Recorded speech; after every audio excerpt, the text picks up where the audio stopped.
दिल्ली नागलोई में क्लास चल रहा था 11 फरवरी 1967 का। ओम शांति। BCD नंबर 418 418 இந்த முரளி டெல்லி நாக்லோயில் இந்த கிளாஸ் போச்சு. இந்த முரளி டேட் ஆயிருக்குது 11/2/67 बात चल रही थी ये बड़ा भारी इम्तिहान है। பேச்சு போயிட்டு இருந்தது, இது மிகப்பெரிய எக்ஸாமினேஷன் ஆயிருக்குது.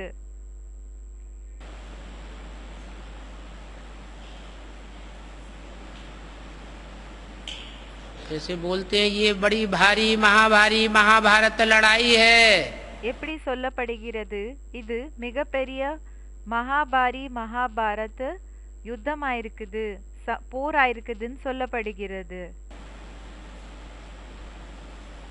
ऐसे बोला ये बड़ा भारी इम्तिहान है। அதே போலதான் இந்த விஷயத்த சொல்லப்பட்டிருக்குது, இது மிகப்பெரிய யுத்தம் ஆயிருக்குது, இது மிகப்பெரிய எக்ஸாமினேஷன் பரீட்சை ஆயிருக்குதுன்னு சொல்லப்பட்டிருக்குது. पढ़ाई पढ़ते हैं, படிப்பை படிக்கிறாங்க, थ्योरी की परीक्षा होती है, தியரியினோட படிப்பு அப்படின்னா அந்த ஒரு எக்ஸாமினேஷன் நடக்குது. அதுக்காக कितनी कितनी किसने पढ़ाई पढ़ी है, யாரெல்லாம் எந்த அளவுக்கு படிச்சிருக்காங்க. तो फाइनल एग्जाम होता है उसे कहते हैं बड़ा इम्तिहान। இப்போ ஃபைனல் எக்ஸாம் என்ன ஆகுதோ அதுக்கு என்ன சொல்லப்படுகிறதுன்னா பெரிய எக்ஸாம்னு சொல்லப்படுகிறது. और ये है बड़ा भारी इम्तिहान। பிறகு இதா இருக்குது மிக பெரிய எக்ஸாமினேஷன் பரீட்சை இருக்குது. फाइनल परीक्षाएं चालू हो रही हैं। ஃபைனல் எக்ஸாம் ஸ்டார்ட் ஆக போகுது.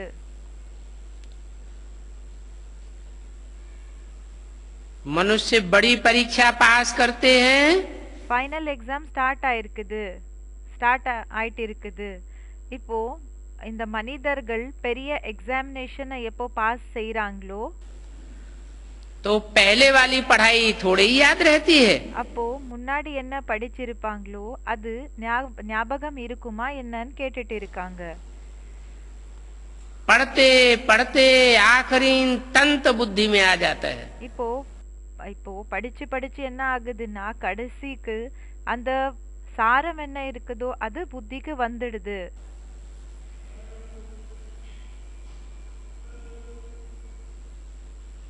यहाँ भी आखिरी कौन सा तंत्र बुद्धि में रह जाएगा। அதே போலதான் இங்க கூடயும் கடைசிக்கு எந்த ஒரு சாரம் புத்தில இருந்து போகும். एक शिव बाबा दूसरा न कोई। எந்த ஒரு சாரம் புத்தில இருந்திடும், ஒரு சிவ பாபா தவிர வேற யாருமே கிடையாது என்ற விஷயம் புத்தில இருந்திடும் சொல்லிட்டு இருக்காங்க. यहाँ भी ऐसे ही है। இங்க கூடயும் இப்படியே தான் சொல்லிட்டு இருக்காங்க. तुम पढ़ते आए हो, अंत में फिर बाप कहते हैं मनमना भव। நீங்க படிச்சுட்டே வந்திருக்கீங்க, பிறகு கடைசியில அப்பா என்ன சொல்லிட்டு இருக்காங்கன்னா மன்மனா பவ்.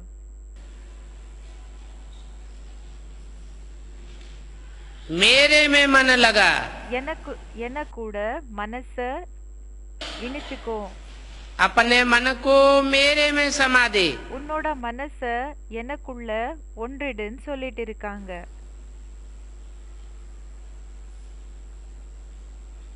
मेरे में समा दे, எனக்குள்ள ஒன்றிடுனா क्या बिंदी में समा दे। அப்படின்னா என்ன, புள்ளில போய் ஒன்றிடுறதா ஒன்னாயிடுறதான்னு கேட்டுட்டு இருக்காங்க. अगर बिंदी में समा दे तो सब परम धाम वासी बन जाएंगे 5000 साल के लिए। ஒருவேளை பிந்தில போய் ஒன்றிட்டோம்னா எல்லாருமே 5000 வருஷத்துக்காக பரந்தாமத்துல வசிக்கக்கூடியவங்களாக ஆயிடுவோம்னு சொல்லிட்டு இருக்காங்க. बाप कहते हैं तो कहने वाला साकार भी है। அப்பா சொல்றாங்கன்னா பாபா சொல்லிட்டு இருக்காங்க, சொல்லக்கூடியவர் சாகாரத்திலயும் இருக்காங்க. कहते हैं अपने मन को मेरे मन में तिरोहित कर दे। சொல்றாங்க உங்களோட மனச எனக்குள்ள साकार ही कह सकता है, साकार के द्वारा ही कहा जा सकता है। எனக்குள்ள ஒன்றி வைங்கன்னு சொல்லிட்டு இருக்காங்க. அப்படின்னா எனக்குள்ள மூழ்கிடுங்கன்னு சொல்லிட்டு இருக்காங்க. இந்த விஷயத்தை யார் சொல்ல முடியும்னா சாக்கார் தான் சொல்ல முடியும்னு சொல்லிட்டு இருக்காங்க.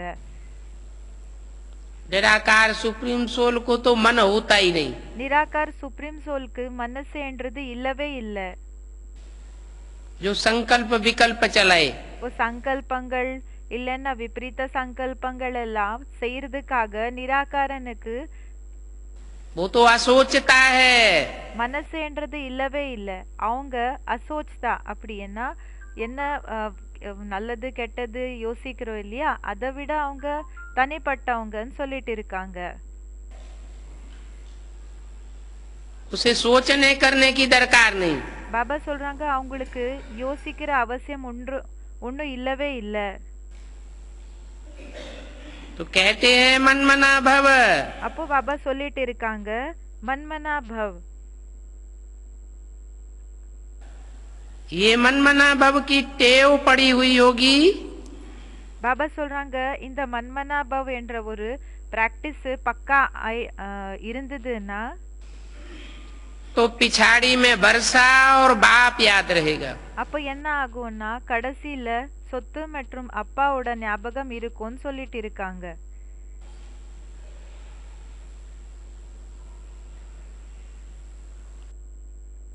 मुख्य है यह बात। பாபா சொல்றாங்க முக்கியமான விஷயம் இதுதான் இருக்குது. और है कितनी सहज। பிறகு இது எவ்வளவு சகஜமானதுன்னு சொல்லிட்டு இருக்காங்க.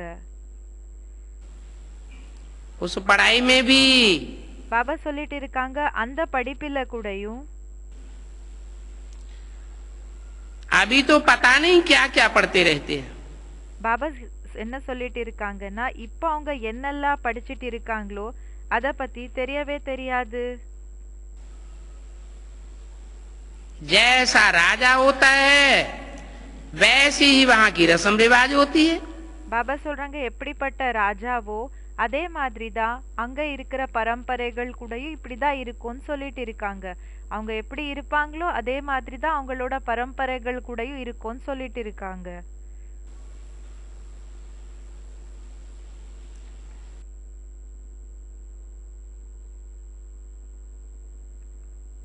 आगे देखो मन शेर पाव का हिसाब चलता था। பாபா சொல்றாங்க முன்னாடி எல்லாம் மண் பிறகு சேரு பிறகு பாவ் அப்படின்னா இந்த அளவுக்கு மெஷர்மெண்ட் என்றது இருக்குது இல்லையா, இப்படிப்பட்ட வேர்ட்ஸை யூஸ் பண்ணிட்டு இருந்தாங்க அதுக்காக.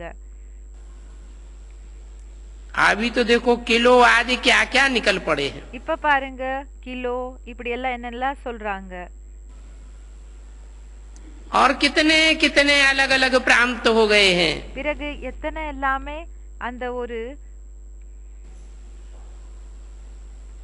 दिल्ली में जो चीज 1 रुपए शेर, அந்த ஏரியா கூடயும் செப்பரேட் ஆயிடுச்சுன்னு சொல்லிட்டு இருக்காங்க.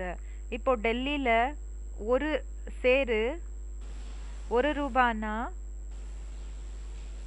वही बॉम्बे में मिलेगी 2 रुपए शेर। அதே ஒரு பொருள் தான் பாம்பேல 2 ரூபாய்க்கு ஒரு சேரு கிடைக்கும். क्योंकि प्रांत अलग अलग हो जाता है। ஏன்னா பாபா சொல்லிட்டு இருக்காங்க அந்த ஏரியா என்ன இருக்குதோ அது தனித்தனி ஆயிடுச்சுன்னு சொல்லிட்டு இருக்காங்க. हर एक समझते हैं हम अपने प्रांत को भूखा थोड़े ही मारेंगे। பாபா சொல்லிட்டு இருக்காங்க ஒவ்வொருத்தர் கூட என்ன நினைச்சுக்கிறாங்கன்னா நம்மளோட ஏரியா என்ன இருக்குதோ இவங்கள பசியால எரிந்து போகிறதுக்காக நாம என்ன விட்டுடுவோமா என்ன. कितने झगड़े आदि होते हैं प्रांतों की लड़ाई में। பாபா சொல்றாங்க அந்த ஒரு ஏரியா என்ன இருக்குதோ அதுக்காக எவ்வளோ எல்லாமே சண்டை எல்லாம் நடக்குது, कितना रोला है। எவ்வளோ கன்ஃபியூஷன்ஸ் இருக்குது, குழப்பங்கள் இருக்குது. पहले राजाई थी, முன்னாடி ராஜாங்கம் இருந்தது. राजाएं होते थे तो प्रांत आदि का कोई रोला नहीं था। ராஜாக்கள் எல்லாம் எப்போ இருந்தாங்களோ அப்போ இந்த ஒரு ஏரியா இந்த இந்த விஷயங்கள் எல்லாம் ஒண்ணுமே இருக்குல்லன்னு சொல்லிட்டு இருக்காங்க. அப்படின்னா அந்த ஏரியாவிலோட எல்லைகள் இதெல்லாமே ஒண்ணுமே இருக்குல்ல அந்த நேரத்துல. अभी देखो हो गया है। இப்ப பாருங்க அப்படி எல்லாம் ஆயிட்டு இருக்குது. प्रजा का प्रजा पर राज्य, இப்போ மக்கள் மேல மக்களினோட ராஜ்யம். इसको कहा जाता है अनलॉफुल राज्य। இதுக்கு என்னன்னு சொல்வாங்கன்னா சட்டத்துக்கு விபரீதமான ராஜ்யம்னு சொல்லிட்டு இருக்காங்க.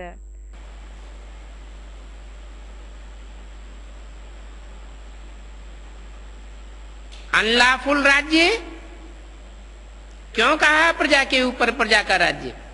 இப்போ சட்டம் இல்லாத ராஜ்யம்னா சட்டத்துக்கு விபரீதமான ராஜ்யம்னு சொன்னாங்க இல்லையா? ஏன் இப்படி சொன்னாங்க?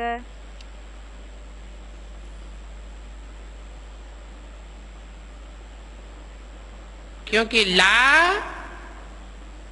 धर्मराज से शुरू होता है। ஏன்னா லா என்றது சட்டம் என்றது தர்மராஜ்ல இருந்து அவங்களிருந்து இதெல்லாம் ஸ்டார்ட் ஆகுதுன்னு சொல்லிட்டு இருக்காங்க. ऊंचे ते ऊंचा लॉ जानने वाला, உயர்ந்ததிலும் உயர்ந்த லா தெரிஞ்சுக்க கூடியவங்க. ऊंचे ते ऊंचा फैसला करने वाला, உயர்ந்ததிலும் உயர்ந்த டெசிஷனை எடுத்துக்க கூடியவங்க. அப்படின்னா நிர்ணயம் பண்ண கூடியவங்க. धर्मराज बाप है। அவங்க தர்மராஜ் அப்பா இருக்காங்க. वो बताते हैं அவர் சொல்றாங்க कि प्रजा के ऊपर प्रजा का राज्य है अनलॉफुल राज्य। இப்போ பிரஜைகள் மேல பிரஜைகளினோட ராஜ்யம் என்ன இருக்குதோ அதான் இருக்குது அன்லாஃபுல் ராஜ்யம். அப்படின்னா சட்டத்துக்கு விரோதமான ராஜ்யமா இருக்குது. ये कलयुग के अंत में ही होता है। இது கலியுகத்தினோட கடைசி நேரத்துல தான் ஏற்படுது. सारी दुनिया में कोई राजा ही नहीं रहती। முழு உலகத்துல எந்த ராஜாங்கம் கூடயும் இருக்கிறது இல்ல. जब बाप आकर के नई दुनिया की स्थापना करते हैं, எப்போ அப்பா வந்து புது உலகத்தினோட ஸ்தாபனைய செய்றாங்க, तो सारी दुनिया में एक ही राजाई। அப்போ முழு உலகத்துல ஒரே ஒரு ராஜாங்கம் தான். राजा के राज्य की स्थापना करते हैं। ராஜாவினோட ராஜாங்கத்தை ஸ்தாபனை செய்றாங்க. और राजा बनते हैं तब பிறகு பாபா சொல்றாங்க ராஜா எப்போ ஆகுறாங்கன்னா जब इंद्रियों पर कंट्रोल करने की प्रैक्टिस राजयोग सीखते हैं। எப்போ இந்திரியங்கள் மேல கண்ட்ரோல் பண்ணக்கூடிய அந்த பிராக்டிஸ் அப்படின்னா ராஜயோகத்தை கத்துக்கிறாங்க. ये राजयोग இந்த ராஜயோகம் बाप के सिवाय कोई सिखा ही नहीं सकता। அப்பா தவிர வேற யாருமே கத்து கொடுக்க முடியறது இல்ல.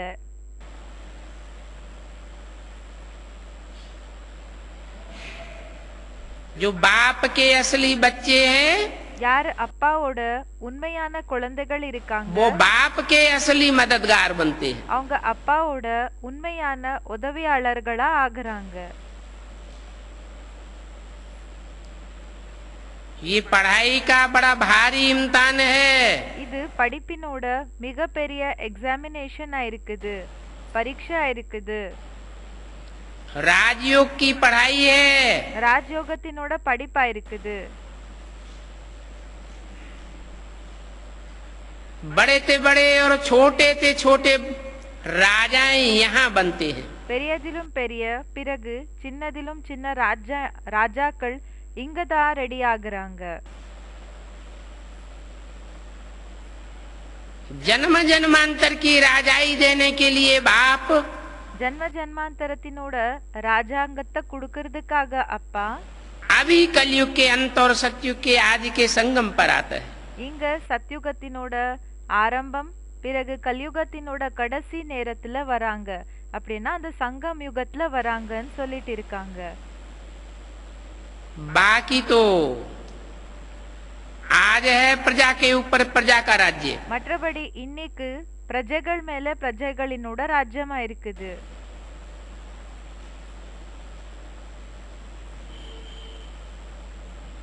ये अनेक मनुष्य गुरुओं के द्वारा सिखाई हुई अंतिम चीज है. இது நிறைய குருக்கள் மூலமா सब आधीन हो जाते हैं.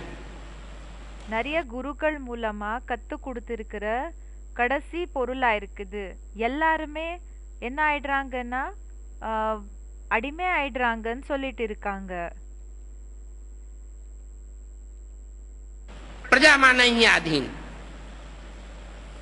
பாபா சொல்றாங்க பிரஜா என்றாலே और राजा माने அடிமை, स्वाधीन.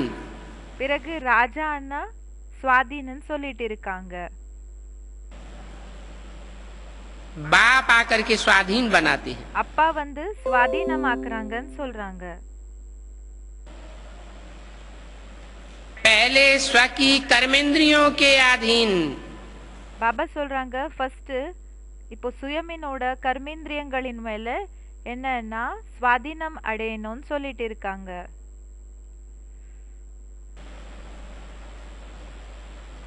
कौन कौन कितने हैं யாரெல்லாம் எந்த அளவுக்கு இருக்காங்க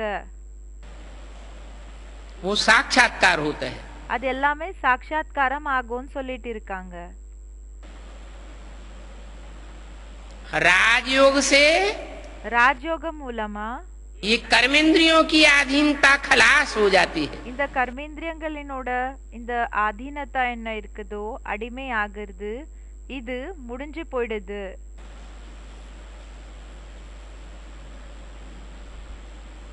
कर्मेंद्रियों की अधीनता जब खलास होती है கர்மேந்திரியங்களினோட ஆதீனத்தா அப்படின்னா அடிமை ஆகிறது, கர்மேந்திரியங்களுக்கு அடிமை ஆகுறாங்க இல்லையா, இது எப்போ முடிஞ்சு போயிடுதோ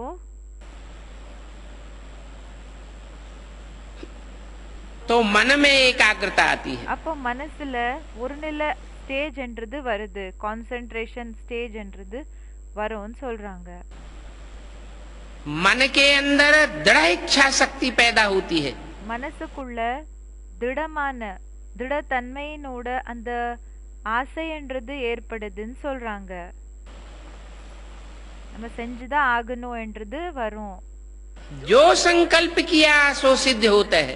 என்ன சங்கல்பத்தை பண்றீங்களோ அது சித்தமாயிடும், நிறைவேறிடும். अभी तो सिखाने वाले गुरु ही இப்போ கத்து கொடுக்கக்கூடிய குருவே अनलॉफुल हैं, சட்டத்துக்கு விரோதமாக இருக்காங்க. अनराइटियस हैं. அவங்க மதம் இல்லாதவங்களா இருக்காங்க. बाप लॉफुल राजा ही स्थापन करते हैं. அப்பா லாஃபுல் ராஜாங்கத்தை ஸ்தாபனை செய்யறாங்க.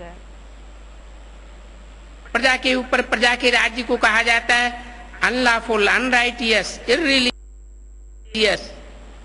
இப்போ பிரஜைகள் மேல பிரஜைகளினோட ராஜ்யம் என்ன இருக்குதோ அதுக்கு சட்டத்துக்கு விபரீதமான மதம் இல்லாத इंसॉल्वेंट.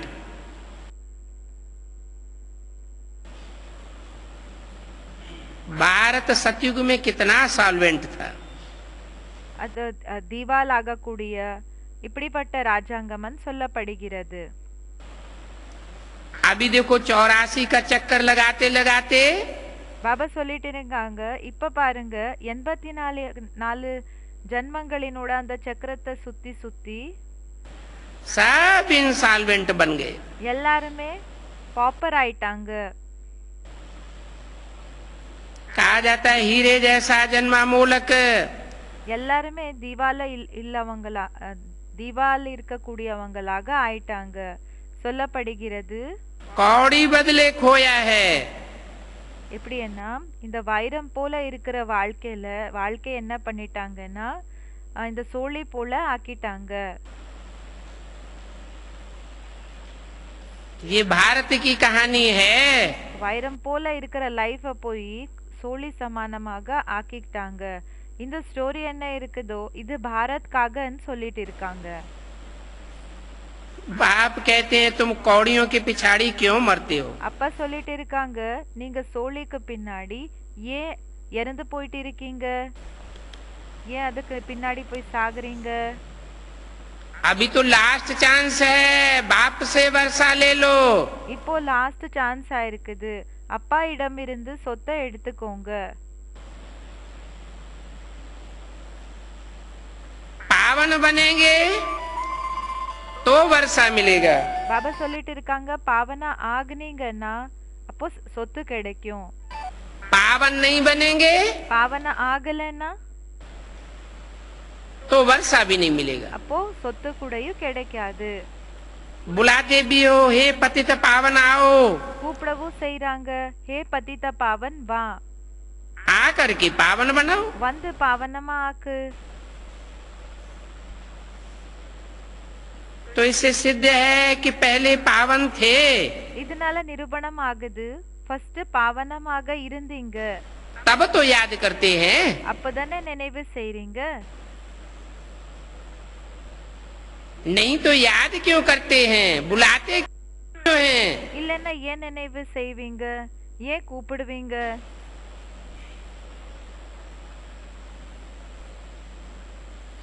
अभी तो है कलयुग. இப்போ கலியுகமா இருக்குது. बाप कहते हैं मैं पावन दुनिया बनाऊंगा. அப்பா சொல்றாங்க, நான் பாவன உலகமா ஆக்குறேன். और पावन दुनिया बनेगी பிறகு பாவன உலகம் ஆகுது, तो पतित दुनिया का जरूर खलासा होगा. அப்போ பாபா சொல்றாங்க, பாவன உலகம் ஆச்சுன்னா பதித்த உலகத்தினோட பதித்த உலகம் என்ன இருக்குதோ இது கண்டிப்பா விநாசம் ஆயிடும், जरूर विनाश होगा. கண்டிப்பா விநாசம் ஆகும். इसीलिए ये महाभारी महाभारत लड़ाई அதனாலதான் இந்த மகாபாரத யுத்தம் என்ன இருக்குது, गाई हुई है. இதோட மகிமை பாடப்பட்டிருக்கு. जो लड़ाई இந்த ஒரு ஃபைட் रुद्र ज्ञान यज्ञ से प्रज्वलित होती है. இந்த ருத்ர ஞான யக்ஞத்தில் இருந்துதான் அது வெளிப்படுதுன்னு சொல்லிட்டு இருக்காங்க.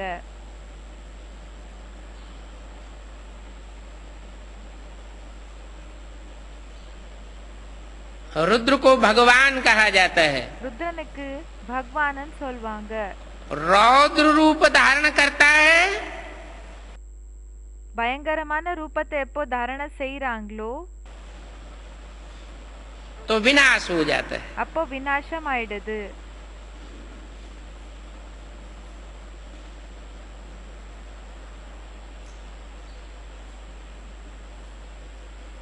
ड्रामा में ये विनाश होने की नूद है. பாபா சொல்றாங்க, டிராமால இந்த விநாசம் ஆகிறது கூடயும் ஃபிக்ஸ் ஆயிடுக்குன்னு சொல்லிட்டு இருக்காங்க. पहले पहले तो बाबा को साक्षात्कार हुआ. பாபா சொல்றாங்க, ஃபர்ஸ்ட் என்ன ஆச்சுன்னா பாபாக்கு சாட்சாத்காரம் ஆச்சு. देखा कि इतनी बड़ी राजाई मिलती है, இந்த விஷயத்த பார்த்தாங்க, அப்படின்னா இவ்வளவு பெரிய ராஜாங்கம் கிடைக்குது. तो इनको बहुत खुशी होने लगी. அப்போ இவங்களுக்கு ரொம்ப குஷி ஆகுதுன்னு சொல்லிட்டு இருக்காங்க.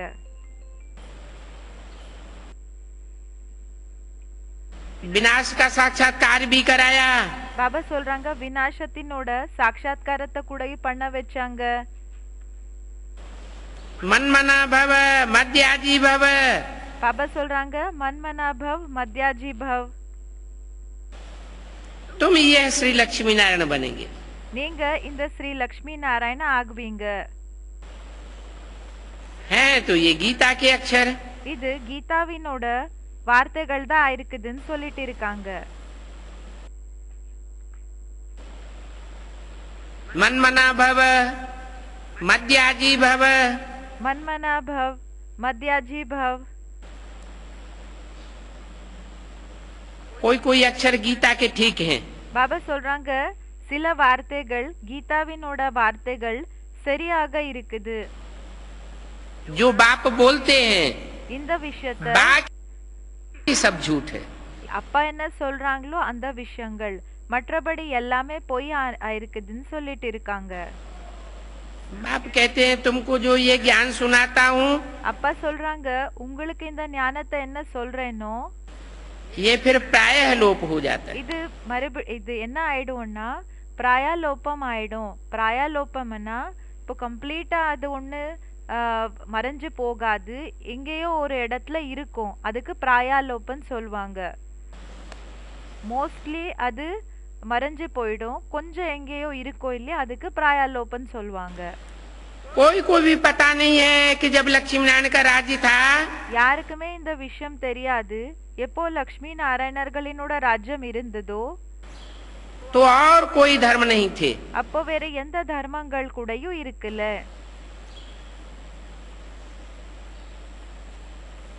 जब और कोई धर्म ही नहीं था எப்போ வேற தர்மங்களே இருக்கல तो आबादी भी जरूर थोड़ी होगी। அப்போ கண்டிப்பா ஜனத்தொகை கூடயும் கம்மிதான் இருந்திருக்கும். ऊंचते ऊंचे सनातन धर्म के लोग थे। உயர்ந்ததிலும் உயர்ந்த சனாதன் தர்மத்தினோட ஜனங்க இருந்தாங்க. तो ऊंचते ऊंचे होते हैं बहुत थोड़े। அப்போ பாபா சொல்லிட்டு இருக்காங்க, உயர்ந்ததிலும் உயர்ந்தவங்க ரொம்ப கொஞ்சம் பேர் தான் இருப்பாங்க. और कलयुग के अंत में सारी दुनिया बन जाती है नीचते नीचों की। பிறகு கலியுகத்தினோட கடைசி நேரத்துல முழு உலகம் எல்லாமே தாழ்ந்ததிலும் தாழ்ந்தவங்களாக அவங்களதுதான் ஆயிடும்னு சொல்லிட்டு இருக்காங்க. तो उनकी जनसंख्या அப்போ அவங்களோட ஜனத்தொகை ढेर की ढेर हो जाती है, அதிகதிலும் அதிகம் ஆயிடும்னு சொல்லிட்டு இருக்காங்க. ढेर के ढेर धर्म होते हैं। அதிகதிலும் அதிக தர்மங்கள் இருக்கும்னு சொல்றாங்க. सतयुग में तो देखो आबादी कितनी कम होती है। சத்யுகத்துல பாருங்க ஜனத்தொகை எவ்வளவு கம்மி இருக்கும். तो ये चेंज होने के लिए அப்போ பாபா சொல்றாங்க, இது சேஞ்சஸ் ஆகிறதுக்காக जरूर विनाश चाहिए। கண்டிப்பா விநாசம் ஆகணும். और शूटिंग कहाँ होती है? பிறகு ஷூட்டிங் எங்க ஆகுது? विनाश की भी और स्थापना की भी शूटिंग कहाँ होती है? விநாசத்தினோடது கூடயும் பிறகு ஸ்தாபனையினோட ஷூட்டிங் என்றது எங்க ஆகுதுன்னு கேட்டுட்டு இருக்காங்க. ब्राह्मणों की संगम युग दुनिया में பிராமணர்களினோட சங்கம் யுகத்துல ஆயிட்டு இருக்கும்னு சொல்லிட்டு இருக்காங்க. ब्राह्मणों में भी பிராமணர்கள்ல கூடயும் कच्चे ब्राह्मण அறகுறையான பிராமணர்கள் कच्ची कच्ची पढ़ाई पढ़ते हैं யாரு அறகுறையான படிப்பை படிக்கிறாங்க. और पक्के ब्राह्मण பிறகு யாரு பக்கா பிராமணர்கள் जो पक्की पक्की ज्ञान की யாரு பக்கா ஞானத்தினோட पढ़ाई पढ़ते हैं। படிப்பை படிக்கிறாங்க.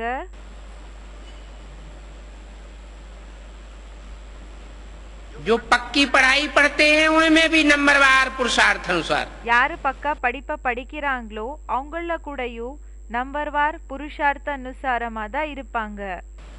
நம்பர்வார் புருஷார்த்த அனுசாரமா இருப்பாங்க. एडवांस नॉलेज में भी नंबरवार पुरुषार्थ अनुसार அட்வான்ஸ் நாலேஜ்ல கூடயும் நம்பர்வார் புருஷார்த்த அனுசாரம் தான். एडवांस में बीज तो सब हैं, அட்வான்ஸ்ல விதைகள் என்னமோ எல்லாருமே இருக்காங்க. लेकिन किस धर्म के बीज हैं? ஆனா எந்த தர்மத்தினோட விதைகளா இருக்காங்க? जो जिस धर्म का बीज होगा யாரு எந்த தர்மத்தினோட விதைகளா இருப்பாங்களோ वो उसी को फॉलो करेगा। அவங்க அவங்களதான் ஃபாலோ பண்ணுவாங்க. आखिरीन கடைசிக்கு கூடயும் जब फाइनल परीक्षा होगी கடைசிக்கு எப்போ இந்த ஃபைனல் பரீட்சை ஆகுமோ तो नंबरवार की लिस्ट में आ जाएंगे। அப்போ நம்பர்வார் லிஸ்டுக்கு வந்துருவாங்க.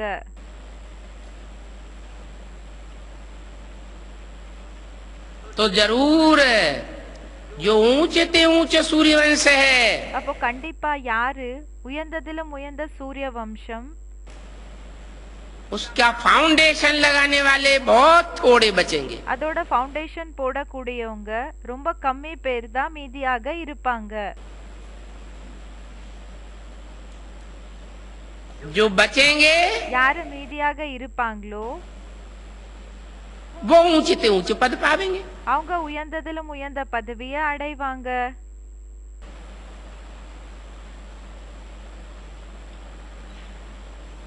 पहले बचते हैं 8, ஃபர்ஸ்ட் 8 பேரு மீதியாக இருப்பாங்க। फिर बचेंगे பிறகு 108, 108 ஆத்மாக்கள் மீதியாக இருப்பாங்க। மீதியாக இருக்கிறதுன்னா பாஸ் ஆகுற விஷயமா இருக்கு। वो हैं राजाएं, அவங்க இருக்காங்க ராஜாக்கள், जिन्होंने राजयोग की पूरी पढ़ाई पढ़ी। யாரு ராஜயோகத்தினோட முழுமையான படிப்பை படிச்சிருக்காங்க। उनमें भी नंबरवार, அவங்கள கூடயும் நம்பர்வாராக இருக்காங்க।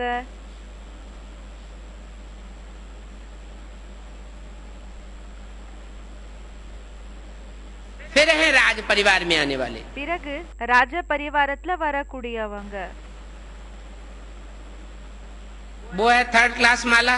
அவங்க இருக்காங்க அதான் இருக்குது 3rd கிளாஸ் மாலா மாலை।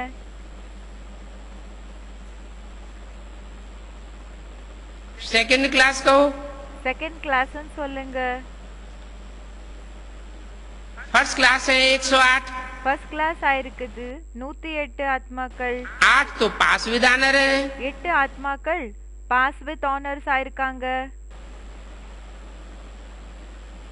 பாஸ் வித் ஆனர் ஆயிருக்காங்க। तो फाइनल परीक्षा का जो रिजल्ट निकलता है அப்போ பாபா சொல்லிட்டு இருக்காங்க ஃபைனல் எக்ஸாமினோட ரிசல்ட் அவுட் எப்போ ஆகுமோ उसमें सब थोड़े ही आ जाएंगे। அதுல எல்லாருமே வந்துருவாங்களா என்ன? वो होता है स्थूल विनाश, அதான் இருக்குது ஸ்தூல விநாசம்। और यहाँ ब्राह्मणों की संगम युग दुनिया में होता है सूक्ष्म विनाश। பிறகு இங்க பிராமணர்களினோட சங்கம் யுகத்துல சூக்ஷ்ம நுணுக்கமான விநாசம் ஆகும்னு சொல்லிட்டு இருக்காங்க। बाप को पहचानते हैं, निश्चय बुद्धि बनते हैं, அப்பாவை தெரிஞ்சுக்கிறாங்க, நிச்சய புத்தி ஆகுறாங்க। तो जैसे जिंदा हुए। அப்படி என்ன ஆயிட்டாங்கன்னா அவங்க உயிரோட இருக்கிற போல ஆயிட்டாங்க। और अनिश्चय बुद्धि हो जाते हैं तो जैसे मृत्यु हो गई। பிறகு அனிச்சய புத்தி ஆயிட்டாங்கன்னா இப்போ மரணம் ஆகுற போலன்னு சொல்லிட்டு இருக்காங்க। कोई की मृत्यु होती है तो दूसरे बाप के यहाँ जन्म लेना पड़ता है। இப்போ ஒருத்தரோட மரணம் ஆயிடுச்சுன்னா இறந்து போயிட்டாங்கன்னா இன்னொரு அப்பா கிட்ட போய் ஜென்மம் எடுத்துக்க வேண்டியதாக இருக்கும்। बाप बदल जाता है, அப்பா மாறிடுறாங்க। यहाँ भी ऐसे है। இங்கவும் இப்படியே தான்। इसलिए बोला ये बड़ी से बड़ी भारी इम्तिहान है। அதனாலதான் சொல்லப்பட்டிருக்குது இது மிக பெரிய ரொம்ப ஹெவியான எக்ஸாம் ஆயிருக்குது, பெரிய எக்ஸாம் ஆயிருக்கு। ये महाभारी महाभारत लड़ाई भी है। இது மகாபாரி மகாபாரதம் லடாய் கூடயே ஆயிருக்குது, யுத்தமும் ஆயிருக்குது, யுத்தம் ஆயிருக்குது। और कोई शास्त्रों में इनका वर्णन नहीं है। வேற எந்த சாஸ்திரங்கள்லயும் இத பத்தி வர்ணனம் இல்ல, விளக்கம் ஒண்ணு இத பத்தி வர்ணனை பண்ணி சொல்லல। जरूर भगवान भी होगा। கண்டிப்பா பகவான் கூடயே இருப்பாங்க।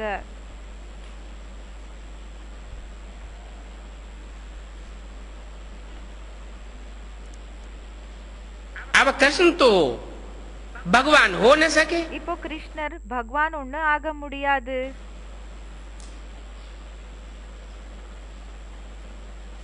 कृष्ण भी भगवान नहीं, கிருஷ்ணரும் பகவான் கிடையாது, विष्णु भी भगवान नहीं, விஷ்ணு பகவான் இல்ல, ब्रह्मा भी भगवान नहीं, பிரம்மாவும் பகவான் இல்ல। कोई भी 33 करोड़ देवताएं भगवान की कोटि के नहीं कहे जाते। எந்த 33 கோடி தேவ ஆத்மாக்கள் கூடயும் பகவானினோட லிஸ்ட்ல வரக்கூடியவங்க கிடையாது। भगवान तो ऊंचे ते ऊंचे एक है, பகவான் என்ற கூடியவங்க அப்படின்னா உயர்ந்ததிலும் உயர்ந்தவர் ஒருத்தர் தான். जिसका नाम सुप्रीम सोल बाप के साथ गाया हुआ है. அவரோட பேரு சுப்ரீம் சோல் அப்பா கூட மகிமை பாடப்பட்டிருக்குது. कहते हैं शिव शंकर भोलेनाथ, சொல்றாங்க शिव शंकर भोलेनाथ. और कोई भी देवता ऐसा नहीं है வேற எந்த தேவதைகள் கூடயும் இப்படி இல்ல साथ शिव का नाम जुड़ा हुआ हो. அவங்களோட பேரு கூட சிவனோட பேரு ஜாயின் பண்ணிருக்கிற போல அப்படின்னா இணைஞ்சிருக்கிற போல எந்த தேவதைகளும் இல்லைன்னு சொல்லிட்டு இருக்காங்க. अभी बाप समझाते हैं. இப்போ அப்பா புரிய வச்சிட்டு இருக்காங்க. गीता माता से कृष्ण को राजाई मिलती है. கீதா மாதாக்கு கீதா மாதா இடம் இருந்து கிருஷ்ணருக்கு ராஜாங்கம் கிடைக்குது. कृष्ण भगवान नहीं है गीता का. கிருஷ்ணர் கீதா ஐனோட பகவான் கிடையாது. उसे गीतापति भगवान नहीं कह सकते. அவருக்கு கீதாபதி பகவானன் சொல்ல முடியாது. அப்படின்னா கீதாவினோட கணவன் அவங்களுக்கு சொல்ல முடியாது.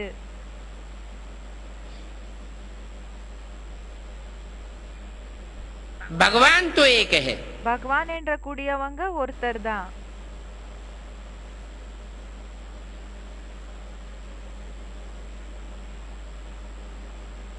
माता पिता कहेंगे गीता को, கீதாக்கு அம்மா அப்பான்னு சொல்வாங்க.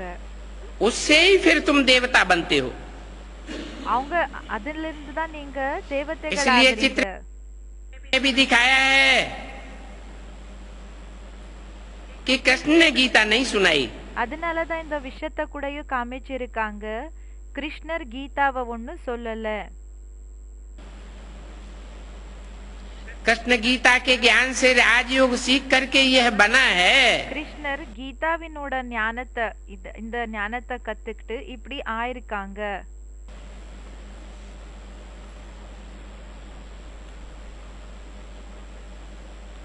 कल फिर कृष्ण होगा. நாளைக்கு பிறகு கிருஷ்ணர் இருப்பாங்க.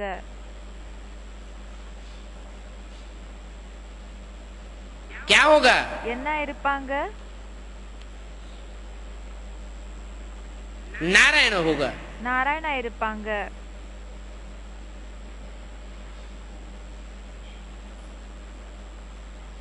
धोखे से उन्होंने कृष्ण का नाम डाल दिया है. அவங்க என்ன பண்ணிட்டாங்கன்னா तो बाप समझा மோசம் பண்ணி கிருஷ்ணனோட பேரை போட்டுட்டாங்க. ये बात अपने अंदर पक्की कर लो. அப்ப சொல்றாங்க உங்களுக்குள்ள இந்த விஷயத்தை பக்கா பண்ணிக்கோங்க.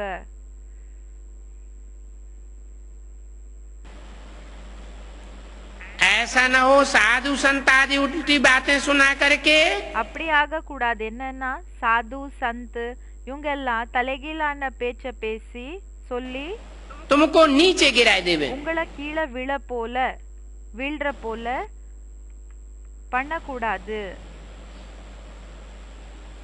तुम्हारी बपौती बदल जाएगी. உங்களோட அப்பாவினோட சொத்து மாறிடும்.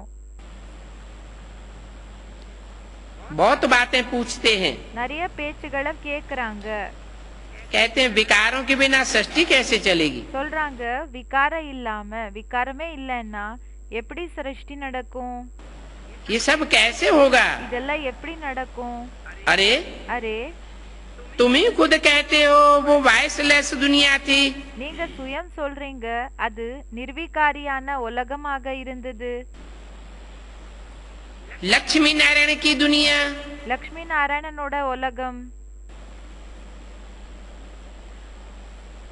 16 कला संपूर्ण सर्वगुण संपन्न संपूर्ण निर्विकारी कहते हो. 16 கல பரிபூர்ணமான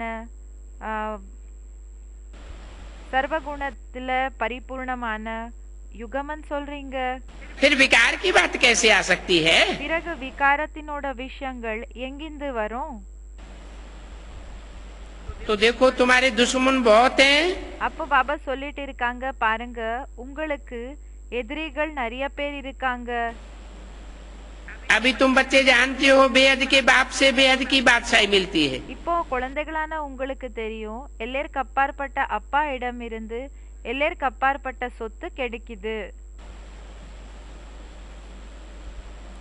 तो जिससे बेहद की बादशाही मिलती है, அப்போ பாபா கேட்டுட்டு இருக்காங்க, சொல்லிட்டு இருக்காங்க, யாரிடம் இருந்து எல்லைக்கு அப்பாற்பட்ட சொத்து கிடைக்குதோ उस बाप को याद क्यों नहीं करना चाहिए? அப்ப அந்த அப்பாவை ஏன் நினைவு செய்யக்கூடாது? बेहद की बादशाही, எல்லைக்கு அப்பாற்பட்ட சொத்துனா बेहद की बादशाही क्या है? எல்லைக்கு அப்பாற்பட்ட சொத்துன்னா என்ன அர்த்தம்? और हद की बादशाही क्या है? பிறகு எல்லைக்கு உட்பட்ட சொத்துன்னா என்ன? हद की बादशाही वालों को हद का मुकुट होता है. எல்லைக்கு உட்பட்ட சொத்துன்னா அவங்களுக்கு எல்லைக்கு உட்பட்ட அப்படின்னா ஸ்தூல கிரீடம் இருக்கும். और बेहद की बादशाही वालों को பிறகு எல்லைக்கு அப்பாற்பட்ட கிரீடம் இருக்கும் இல்லையா, அப்படி என்ன சொத்து யாருக்கு கிடைக்குமோ बेहद का मुकुट होता है. அவங்களுக்கு எல்லைக்கு அப்பாற்பட்ட கிரீடம் இருக்கும்னு சொல்லிட்டு இருக்காங்க. ये डबल ताज है. இது டபுள் கிரீடம் ஆயிருக்குது. प्योरिटी का ताज भी चेहरे से देखने में आवेगा. பியூரிட்டினோட கிரீடம் கூடயும் இந்த முகத்தால தென்படும் சொல்லிட்டு இருக்காங்க. அந்த முகத்துல இந்த பியூரிட்டினோட கிரீடம் கூடயும் தென்படும். और जिम्मेवारी का ताज भी देखने में आवेगा. பிறகு பொறுப்பினோட கிரீடம் கூடயும் தென்படும். ये ऐसा इम्तिहान है, இது அப்படிப்பட்ட ஒரு எக்ஸாமினேஷன் ஆயிருக்குது. इसकी रिजल्ट यहाँ ही देखने में आवेगी. இதோட ரிசல்ட் இங்கேயே தென்படும் சொல்லிட்டு இருக்காங்க.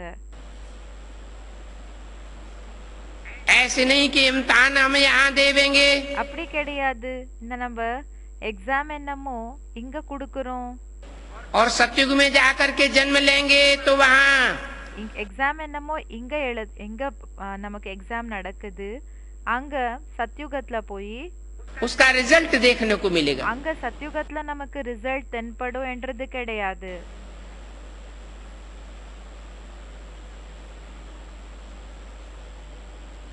तो ऐसे बाप को बहुत याद करना चाहिए. அப்போ பாபா சொல்றாங்க, இப்படிப்பட்ட அப்பாவை ரொம்ப நினைவு செய்யணும். ये दुनिया सारी पतित है. பாபா சொல்றாங்க, இந்த முழு உலகம் பतितமா இருக்குது. पतित दुनिया में सब पतित होते हैं. பतित உலகத்துல எல்லாருமே பतितமா தான் இருப்பாங்க. और पावन दुनिया में सब पावन होते हैं. பிறகு பாவன உலகத்துல எல்லாருமே பாவனமா தான் இருப்பாங்க.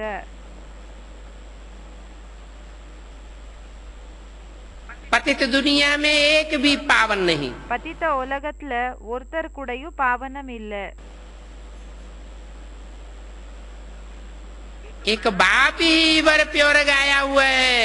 ஒரு அப்பா தான் எவர் பியூர் என்ற மகிமை அவங்களுக்கு பாடப்பட்டிருக்குது.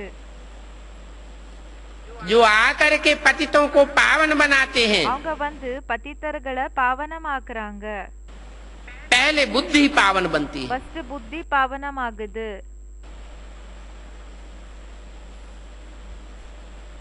बुद्धि सही फैसला करती है. புத்தி கரெக்டான நிர்ணயம் எப்படி பண்ணதோ, एक बाप ही वर प्योर गाया हुआ है. ஒரு அப்பாக்கு தான் எவர் பியூர் என்ற மகிமை இருக்குதுன்னு சொல்றாங்க. जो आकर के पतितों को पावन बनाते हैं. யாரு வந்து பतितர்களை பாவனமாக்குறாங்க. पहले बुद्धि पावन बनती है. ஃபர்ஸ்ட் புத்தி பாவனமாகுது. बुद्धि सही फैसला करती है. புத்தி கரெக்டான நிர்ணயம் எப்போ செய்யுமோ तो मन रूपी ब्रह्मा भी पावन बनता है.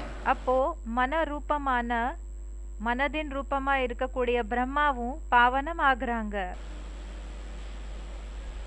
मन के पावन बनने से மனது பாவன ஆகிறதுனால 10 इंद्रियां पावन बन जाती हैं। 10 இந்திரியங்கள் கூடயும் பாவனம் ஆயிடுதுன்னு சொல்றாங்க. चाहे वो ज्ञानेंद्रियां हो இப்போ அது ஞானேந்திரியங்களா இருக்கலாம், या कर्मेंद्रियां हो।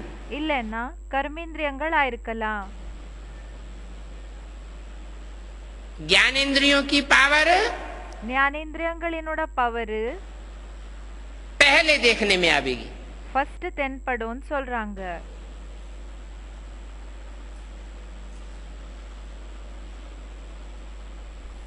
वाचा तीक्ष्ण होती चली जाएगी। பாபா சொல்றாங்க பேச்சு தீவிரமா ஆயிட்டே போகும். அப்படின்னா பவர்ஃபுல் ஆயிட்டே போகும். दृष्टि में फोर्स आ जाएगा।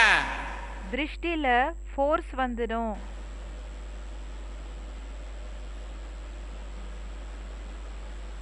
कानों में वो पावर आ जाएगी। காதுல அந்த பவர் வந்துடும். कि जो सुनना है वही सुनेंगे। என்ன கேட்கணும்னு இருக்குமோ அதே தான் கேட்பாங்க. जो नहीं सुनना है सुनते हुए नहीं सुनेंगे। என்ன கேட்க கூடாதோ அது கேட்டாலும் கேட்காம இருப்பாங்க.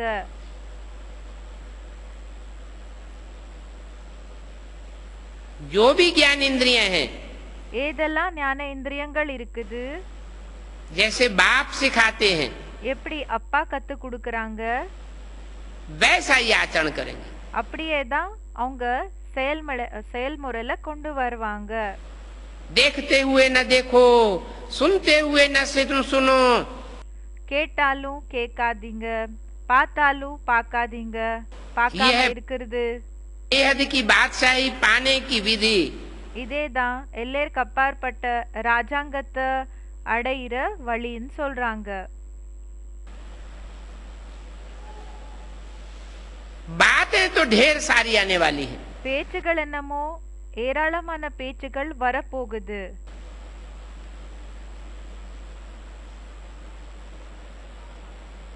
बातें आवेंगी, பேச்சுகள் என்னமோ வரும், बुद्धि को भरम आवेंगी।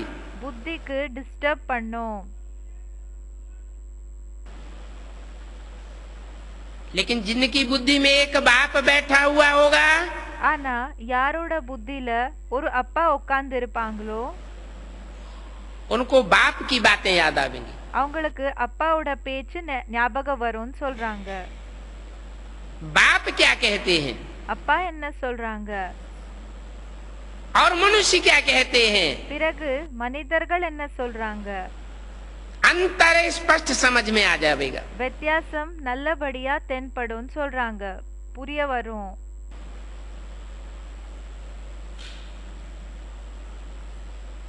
पतित दुनिया में पतित मत सुनाने वाले तो ढेर है। பதித்த உலகத்துல பதித்த டைரக்ஷன்ஸ் அப்படின்னா வழிமுறைய சொல்லக்கூடியவங்க நிறைய பேர் இருக்காங்க. कुंभ के मेले पर देखो कितने लाखों जाते हैं। கும்ப மேளாக்கு பாருங்க எத்தனை பேர் போகிறாங்க, லட்சக்கணக்கில் பேர் போகிறாங்க. अब कहते हैं वहाँ 3 नदियां मिलती हैं। இப்போ என்ன சொல்றாங்கன்னா 3 நதிகளினோட சங்கமம் அங்க ஏற்படுதுன்னு சொல்றாங்க. तीसरी नदी गुप्त दिखाते हैं। மூணாவது நதிய குப்தமான நதின்னு காமிச்சிருக்காங்க. குப்தமான நதியா இருக்குது என்ற விஷயத்தை அங்க காமிச்சிருக்காங்க. ये भी झूठी बात है। இதுவும் பொய்யான விஷயமா இருக்குது. गुप्त नदी होती है क्या? குப்த நதி இருக்குமா?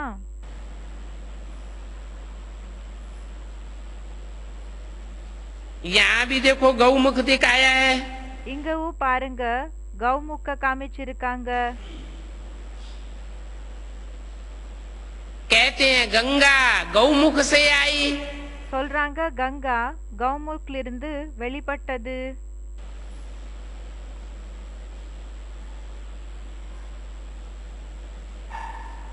अरे அரே गंगा अपना रास्ता लेकर के समुद्र में जावेगी। கங்கா தன்னோட வழிய பார்த்து போய் கடல்ல போய் விழுமா, சேருமா? कि यहाँ तुम्हारे पहाड़ पर आवेगी। இல்லைன்னா இங்க உங்களோட மலைக்கு வருமா? गंगा तो ऊपर से नीचे की ओर जाती है, கங்கா மேலிருந்து கீழே வருது. सभी नदियां ऊंची स्टेज से उतरती हैं எல்லா நதிகள் உயர்ந்த ஸ்டேஜ்ல இருந்து கீழே இறங்குது, और नीचे की ओर जाती है। பிறகு கீழே இருக்கிற அந்த வழிக்கு போகுது, आखिरी सागर में मिल जाती है। கடைசிக்கு என்ன ஆகுதுன்னா கடலுக்கு போய் சேருது.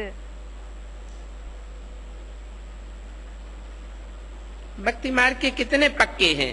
பக்தி மார்க்கத்துல எவ்வளவு பக்குவமாக இருக்காங்க, பக்தி மார்க்கத்துல எவ்வளவு பக்காக இருக்காங்க. बाप कहते हैं அப்பா சொல்றாங்க, ये भक्ति ज्ञान और वैराग இந்த பக்தி ஞானம் பிறகு வைராகியம் इनका क्रम बना हुआ है। இது வரிசையாக அரேஞ்ச் ஆயிருக்குது, செட் ஆயிருக்கு. कलयुग के अंत में भक्ति होती है, கலியுகத்தினோட கடைசியில பக்தி இருக்குதுன்னா बाप आकर ज्ञान सुनाते हैं, அப்பா வந்து ஞானத்தை சொல்றாங்க, तो भक्ति का नाश हो जाता है। அப்போ பக்தியினோட நாசம் ஆயிடுது, भक्ति से वैराग आ जाता है। பக்தி இருந்து பக்தி மேல என்ன ஆகும்னா வைராகியம் வந்துடும். एक होता है हद का वैराग ஒன்னா இருக்குது எல்லாருக்கு உட்பட்ட வைராகியம், और एक होता है बेहद का वैराग। பிறகு இன்னொன்னு என்னன்னா எல்லாருக்கு அப்பாற்பட்ட வைராகியம் ஆயிருக்கு. सन्यासी सिर्फ हद का वैराग उठाते हैं, சன்னியாசிகள் வெறும் எல்லாருக்கு உட்பட்ட வைராகியத்தை தான் ஃபாலோ பண்றாங்க. घर बार छोड़ देते हैं, வீடு வாசல்ல விட்டுடுறாங்க.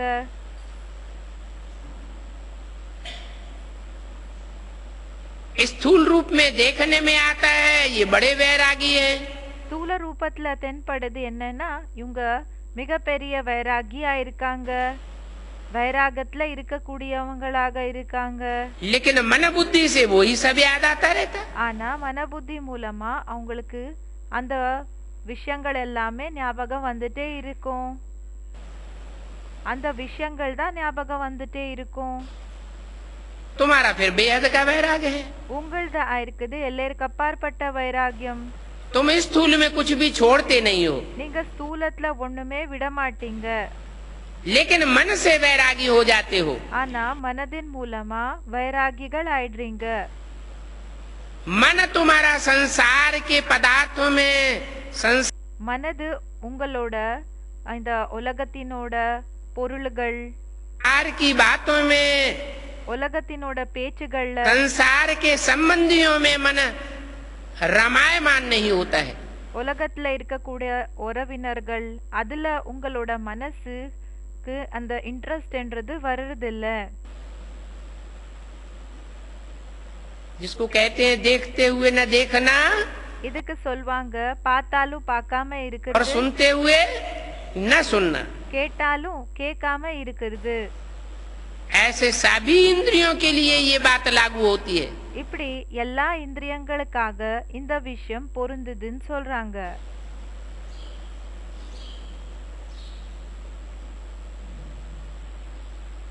इंद्रियां இந்திரியங்கள்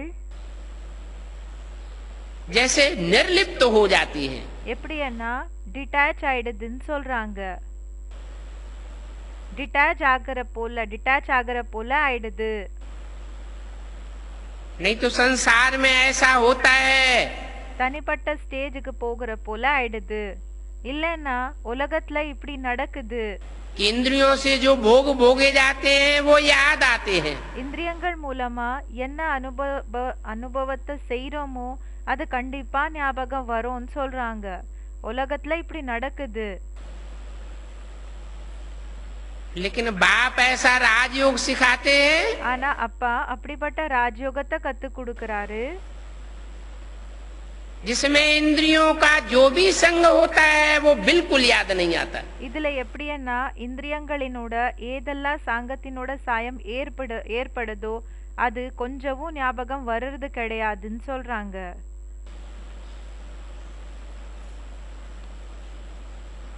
एक बाप ही याद आवे। ஒரு அப்பாவோட ஞாபகம் தான் வரணும்.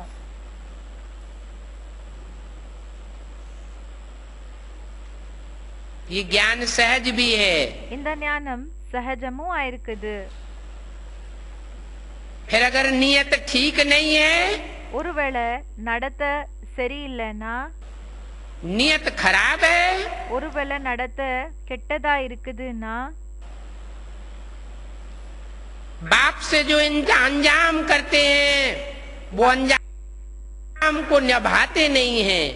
ஒருவேளை அப்பாக்கு என்ன பிரமாணம் பண்ணி ப்ராமிஸ் பண்ணிருக்கீங்க அத நல்லபடியா காப்பாத்துக்கலன்னா, धोखा देते हैं, மோசம் பண்ணீங்கன்னா तो ज्ञान बड़ा कठिन हो जाता है। அப்போ ஞானம் ரொம்ப கஷ்டமா கூடயும் தோணும்னு சொல்றாங்க. और योग तो है ही कठिन। பிறகு யோகம் என்னமோ ஏற்கனவே கஷ்டமானதுதான். जब ज्ञान बुद्धि में फिट नहीं बैठता, எப்போ ஞானம் புத்தில ஃபிட் ஆகி உட்கார்றது கிடையாதோ, तो याद भी मुश्किल हो जाती है। அப்போ நினைவு கூடயும் கஷ்டமாயிடும் சொல்றாங்க. जिनके लिए ज्ञान सहज है, யாருக்காக ஞானம் சகஜமாக இருக்குதோ उनके लिए याद भी सहज है। அவங்களுக்காக நினைவு கூடயும் சகஜமானதுன்னு சொல்றாங்க. जो चीज सहज होती है எந்த பொருள் சகஜமாக இருக்குமோ वो निरंतर हो जाती है। அது நிரந்தரம் ஆயிடும் சொல்றாங்க.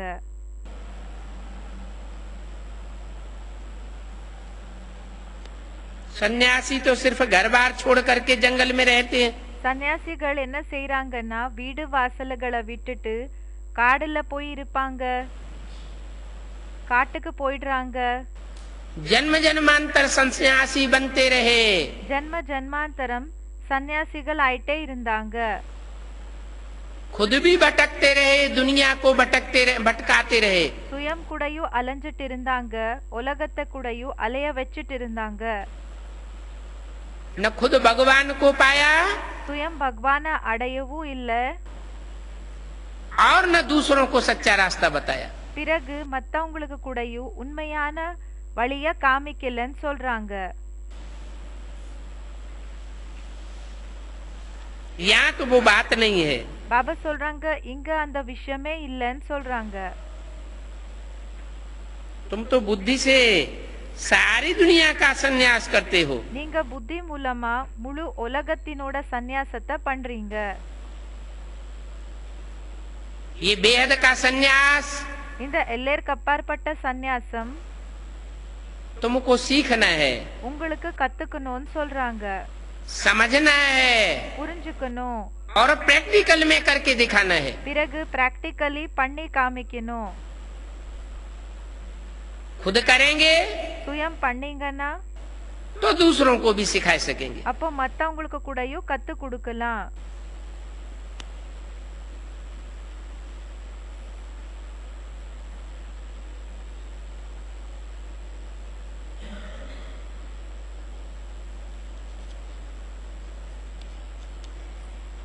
अच्छा अच्छा, बच्चों को गुड मॉर्निंग। குழந்தைகளுக்கு குட் மார்னிங்.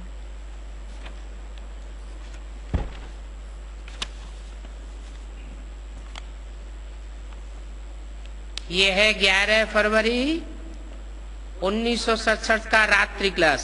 இது 11 பிப்ரவரி 1967 நைட் கிளாஸ்.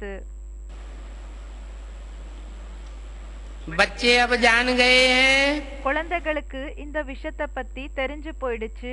दुनिया में ऐसा कोई मनुष्य नहीं जिनको ये पता हो भगवान मनुष्य सृष्टि रचते हैं। உலகத்துல எந்த மனிதர்கள் கூடயும் இந்த விஷயத்தை பத்தி தெரியாது. என்னன்னா, பகவான் மனித சிருஷ்டிய உருவாக்குறாங்க.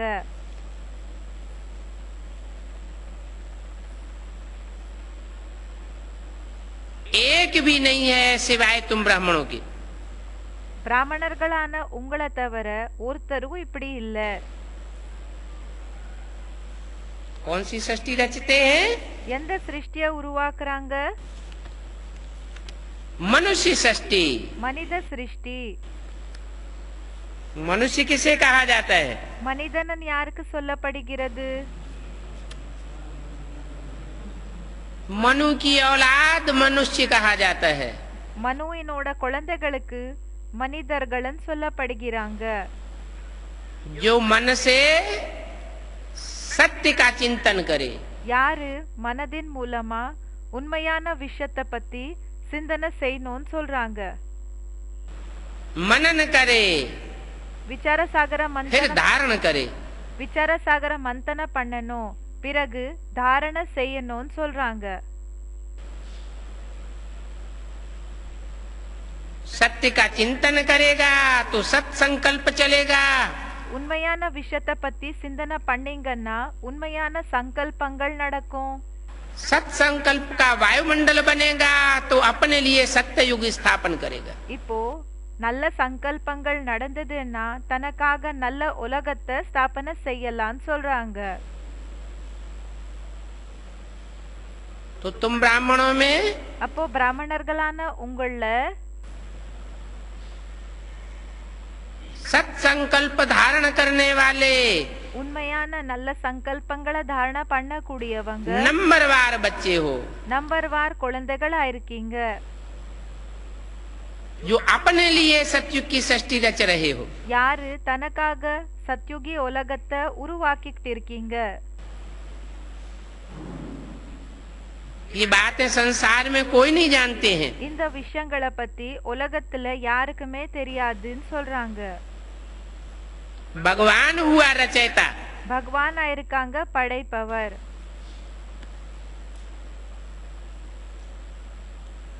रचयिता साकार होता है या निराकार? படைப்பவர் சாகாரத்துல இருப்பாங்களா இல்லன்னா நிராகாரத்துல இருப்பாங்களா? रचयिता साकार होगा तो रचना भी படைப்பவர் சாகாரத்துல இருப்பாங்கன்னா படைப்பு கூடயும் साकार होगी। சாகாரம் தான் இருக்கும்.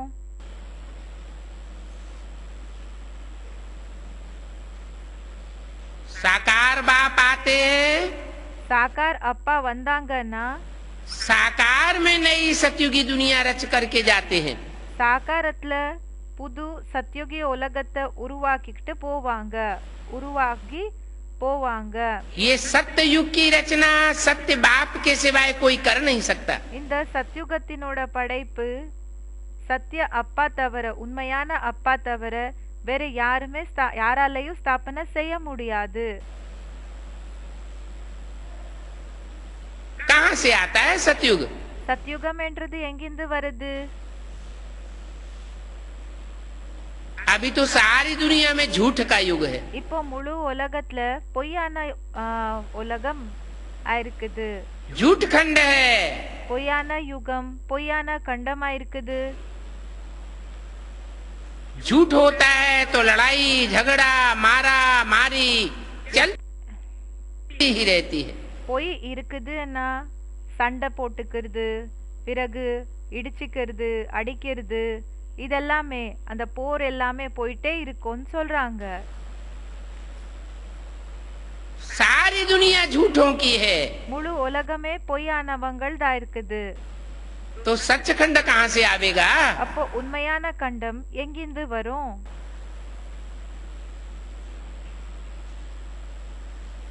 जरूर सत्य बाप को आना पड़े। கண்டிப்பா உண்மையான அப்பாவுக்கு வர வேண்டியதாக இருக்கும். सिख लोग कहते हैं सत श्री अकाल। சிக்கியர்கள் சொல்றாங்க சத் ஸ்ரீ அகால். वो ऐसा सत्य है அவங்க அப்படிப்பட்ட உண்மையானவங்க ஆயிருக்காங்க कि उसको और उसके बच्चों को काल खा नहीं सकता। அவங்கள பிறகு அவங்களோட குழந்தைகளை காலம் என்றது சாப்பிட முடியாது.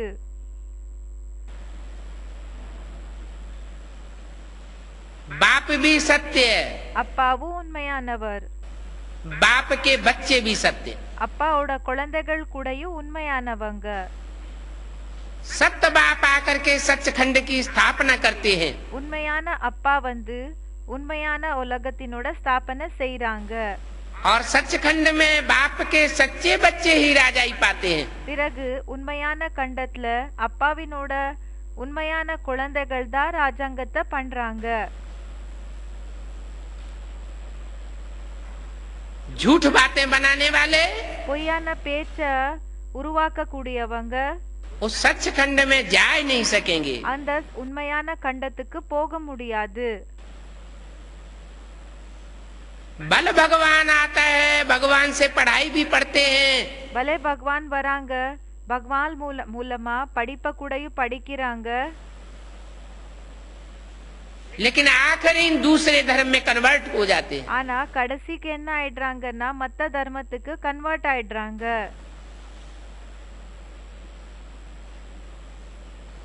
एक बाप को नहीं पहचान पाते। ஒரு அப்பாவை தெரிஞ்சுக்க முடியறதில்ல.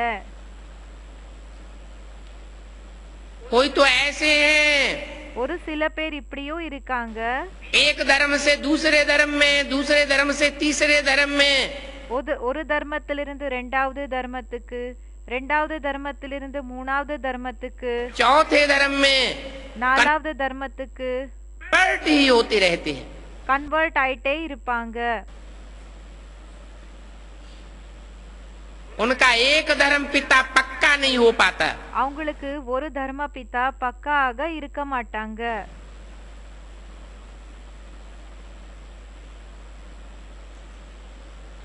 आखिरी गिरते गिरते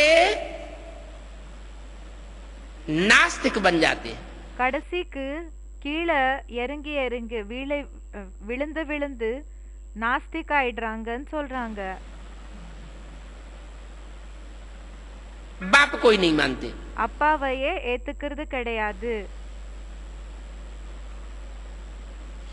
अब ऐसा दुनिया में कोई होता है பாபா கேக்குறாங்க, இப்படிப்பட்டவங்க உலகத்துல இப்போ யாராவது இருக்காங்களா? जो बाप के बिगर पैदा होता हो? அப்பா இல்லாம யாராவது ஜென்மம் எடுத்துக்க முடியுமா என்ன?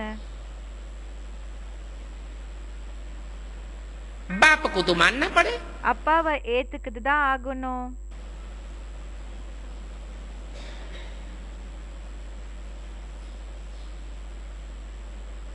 तो जो बाप है, बाप से वर्षा मिलता है। இப்போ அப்பா இருக்காங்க, அப்பா இடம் இருந்து சொத்து கிடைக்குது. ऊंचते ऊंचे बाप है உயர்ந்ததிலும் உயர்ந்த அப்பா இருக்காங்க, तो ऊंचते ऊंचे वर्षा मिलता है। அப்போ உயர்ந்ததிலும் உயர்ந்த சொத்து கிடைக்குது. ऊंचते ऊंचे ये शब्द ही जाहिर करता है பாபா சொல்றாங்க, உயர்ந்ததிலும் உயர்ந்தவங்கன்னு சொன்னாலே இந்த ஒரு வார்த்தைய நிரூபணம் பண்ணது कि नंबरवार नीचते नीच बाप भी हैं। வரிசையா தாழ்ந்ததிலும் தாழ்ந்த அப்பாக்களும் இருக்காங்க. भले धर्म पिताएं हैं, பலே தர்ம பிதாக்களே वो இருக்கலாம், भी नंबरवार हैं। அவங்களும் நம்பர்வார் தான். भले उनको ग्रेट फादर कहा जाता है, பலே அவங்களுக்கு கிரேட் ஃபாதர்ஸ் சொல்லலாம். महान धर्म पिताएं, கிரேட் ஃபாதர்ஸ் சொல்றாங்க, மகான் தர்ம பிதாக்கள். लेकिन वो भी नंबरवार हैं।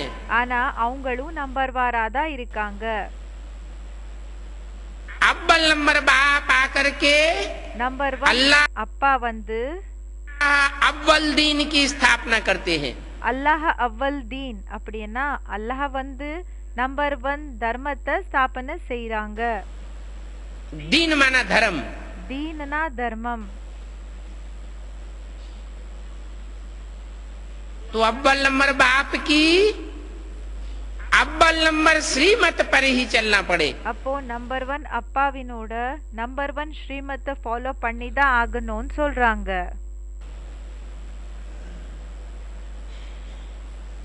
ऐसी श्रीमत का जो उल्लंघन करते हैं, பாபா சொல்றாங்க, இப்படிப்பட்ட ஸ்ரீமத்தை யாரு கிராஸ் பண்றாங்களோ,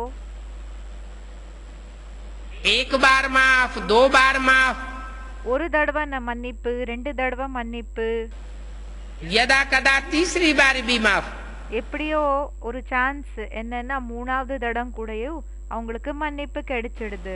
बार बार माफ थोड़ा ही होता है। அடிக்கடி மன்னிப்பு கிடைச்சிட்டே இருக்குமா என்ன? फिर आखिरी में कन्वर्ट हो जाते हैं। பிறகு கடைசிக்கு என்ன ஆகுதுன்னா அவங்க கன்வெர்ட் ஆயிடுறாங்க. तो बाप पूछते हैं, அப்போ அப்பா கேக்குறாங்க, बाप से कौन सा वर्षा लेना है? அப்பா இடமிருந்து எந்த சொத்தை எடுத்துக்கணும்? अरे जैसा बाप होगा அரே அப்பா எப்படி இருப்பாங்களோ ऐसा ही वर्षा देगा। அதே மாதிரி தான் சொத்தை கொடுப்பாங்க. ऊंचते ऊंच बाप होगा तो ऊंचते ऊंच वर्षा देगा। உயர்ந்ததிலும் உயர்ந்த அப்பா ஆக இருக்காங்கன்னா சொத்தை கூடயும் உயர்ந்ததிலும் உயர்ந்த சொத்தை தான் கொடுப்பாங்க. काका चाचा नाना ताऊ से तो वर्षा मिलता नहीं है। இப்போ அங்கிள் சித்தப்பா பெரியப்பா இவங்க இடம் இருந்து சொத்து ஒண்ணு கிடைக்கிறது இல்ல. இப்போ அம்மாக்கு அப்பா இருக்காங்க இல்லையா, அவங்க இடம் இருந்து சொத்து கிடைக்குது அப்படி இல்ல. वर्षा मिलता ही है बाप से। பாபா சொல்றாங்க சொத்து என்கிறது அப்பா இடம் இருந்து தான் கிடைக்கும். यहाँ तो बाप खुद बैठ करके समझाते हैं இங்க அப்பா சுயம் உட்கார்ந்து புரிய வைக்கிறாங்க कि मैं कैसे रचयिता हूँ, நான் எப்படி படைப்பவனா இருக்கிறேன்.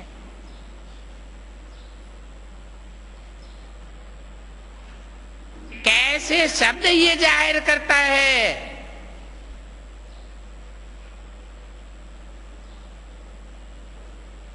कि रचयिता का पाठ हमेशा नहीं बजाते।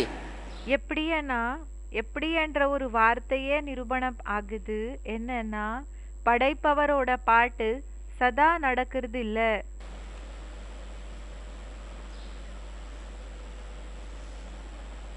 सुप्रीम सोल ज्योति बिंदु के रूप में சுப்ரீம் சோல் ஜோதி பிந்துவினோட ரூபத்துல ऊंचते ऊंचे धाम में जब रहते हैं 5000 साल, உயர்ந்ததிலும் உயர்ந்த தாமத்துல இருப்பாங்க 5000 வருஷம் வரைக்கும்.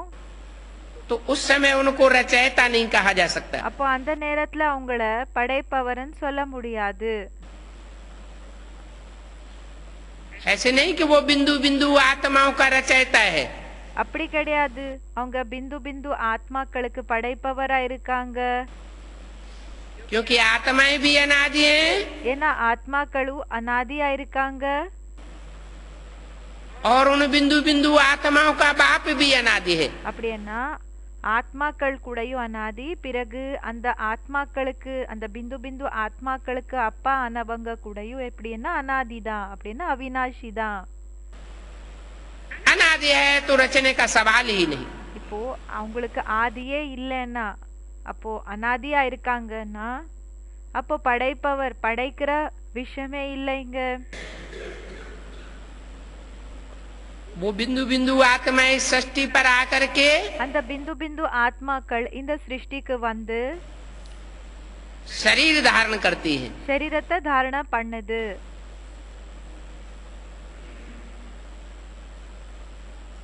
उनको जीव आत्मा कहा जाता है, जीवित आत्मा।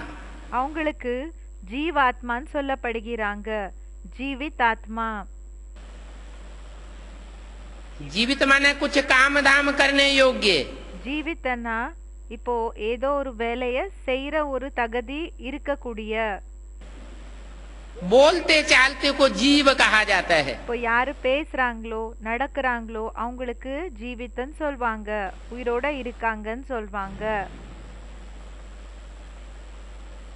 तो ऐसी बोलने चालने वाली जीवात्माएं இப்படி பேசக்கூடிய நடக்கக்கூடிய ஜீவாத்மாக்கள் जो मनुष्य के रूप में होती हैं, யாரு மனிதனினோட ரூபத்துல இருப்பாங்க.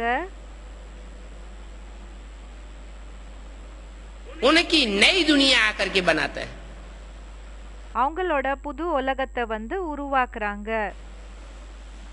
सच्ची दुनिया आकर के बनाता है। உண்மையான உலகத்தை வந்து உருவாக்குறாங்க. और झूठ खंड को खलास करता है। பிறகு பொய்யான கண்டத்தை முடிக்கிறாங்க. ब्रह्मा द्वारा रचते हैं, பிரம்மா மூலமா படிக்கிறாங்க. मन रचयिता ब्रह्मा द्वारा बनते हैं। ஆனா படைப்பவர் பிரம்மா மூலமா ஆகுறாங்க. कौन से ब्रह्मा के द्वारा? எந்த பிரம்மா மூலமா? ब्रह्मा तो अनेकों के नाम गाए हुए हैं। நிறைய பேருக்கு பிரம்மா என்ற பேர் கிடைச்சிருக்குது. ब्रह्मा के 4-5 मुख दिखाते हैं। பிரம்மாக்கு 4-5 முகங்களை காமிக்கிறாங்க. क्या सारे ही मुख रचयिता का पाठ बजाते हैं? அப்போ என்ன எல்லா முகங்கள் படைப்பவரினோட பாட்டை செய்யறாங்களா? नहीं, அப்படி இல்ல. ब्रह्मा का तो अर्थ ही है बड़ी माँ। பிரம்மாவினோட அர்த்தமே இருக்குது பெரிய அம்மா.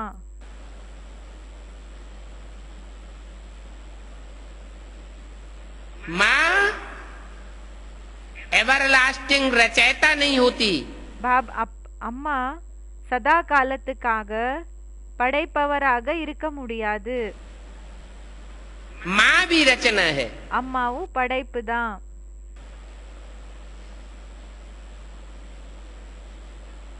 तो ब्रह्मा का टाइटल धारण करने वालों में அப்போ அவங்க பிரம்மாவினோட டைட்டில்ல தாரண பண்ணக்கூடிய जो प्रजापिता ब्रह्मा का टाइटल धारण करता है, யாரு பிரஜாபிதா பிரம்மாவினோட டைட்டில்ல தாரண பண்றாங்க, वो ही रचयिता है। அவங்க தான் படைப்பவரா இருக்காங்க.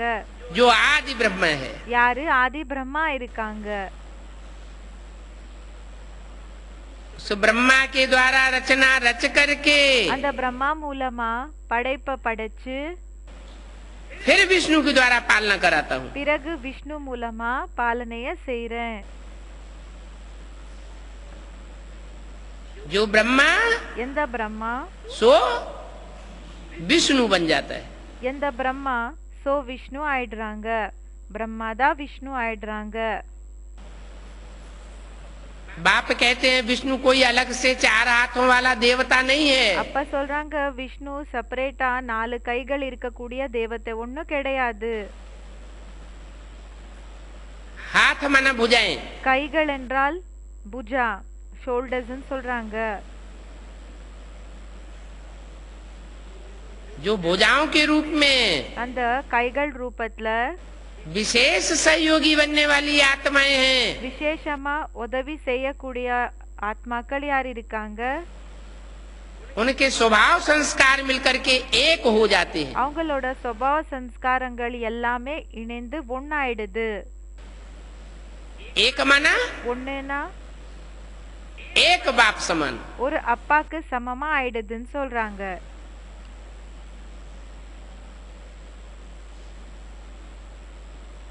तो ऐसे प्रजापिता ब्रह्मा से ब्राह्मण ब्राह्मणियों को रच करके அப்போ அப்படிப்பட்ட பிரஜாபிதா பிரம்மா மூலமா பிராமண் பிராமணிய உருவாக்கி फिर इनको पढ़ाकर பிறகு இவங்களுக்கு படிக்க வச்சு फिर इनको पद प्राप्त कराता हूँ। कितनी बार फिर बोला? பிறகு இவங்களுக்கு அந்த ஒரு பதவியை அடைய வைக்கிறேன். எத்தனை தடவை பிறகு பிறகுன்னு சொன்னாங்க?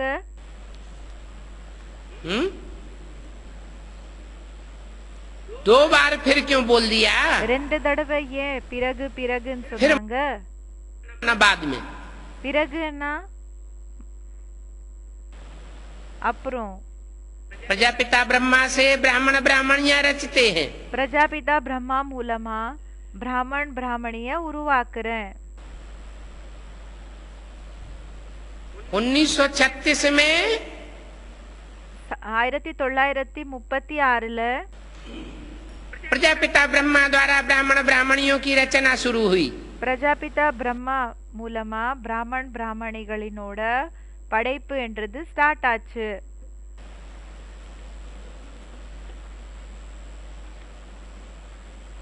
उसके बाद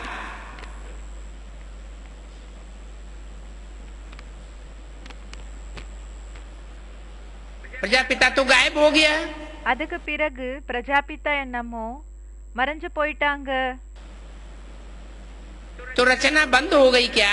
அப்ப என்ன படைக்கிறது என்ன முடிஞ்சு போயிடுச்சா? ஸ்டாப் ஆயிடுச்சா? है ब्राह्मण कहा ही जाता है ब्रह्मा की औलाद। பாபா சொல்றாங்க பிராமணன் யாருக்கு சொல்வாங்கன்னா பிரம்மாவினோட குழந்தைகளுக்கு பிராமணர்கள்னு சொல்லப்படுகிறாங்க. माना ब्रह्मा तो रहा यज्ञ में, அப்படி என்ன பிரம்மா என்னமோ யக்ஞத்துல இருந்தாங்க. और ब्रह्मा से पालना लेने वाले, जन्म लेने वाले बच्चे भी रहे. பிறகு பிரம்மா மூலமா ஜன்மத்தை எடுத்துக்க கூடியவங்க, பாலனை பண்ணி எடுத்துக்க கூடியவங்க, அந்த குழந்தைகள் என்னமோ யக்ஞத்துல இருந்தாங்க. ब्राह्मण ब्राह्मणियां बनते रहे. பிராமண் பிராமணிகள் என்னமோ ஆயிட்டு இருந்தாங்க. ब्रह्मा ने जब तक शरीर छोड़ा, பிரம்மா எப்போ வரைக்கும் சரீரம் விடலையோ तब तक भी ब्राह्मण ब्राह्मणियां बने. அப்போ வரைக்கும் பிராமண் பிராமணியர்கள் ஆயிட்டே இருந்தாங்க. शरीर छोड़ने के बाद சரீரம் விட்டதுக்கு பிறகு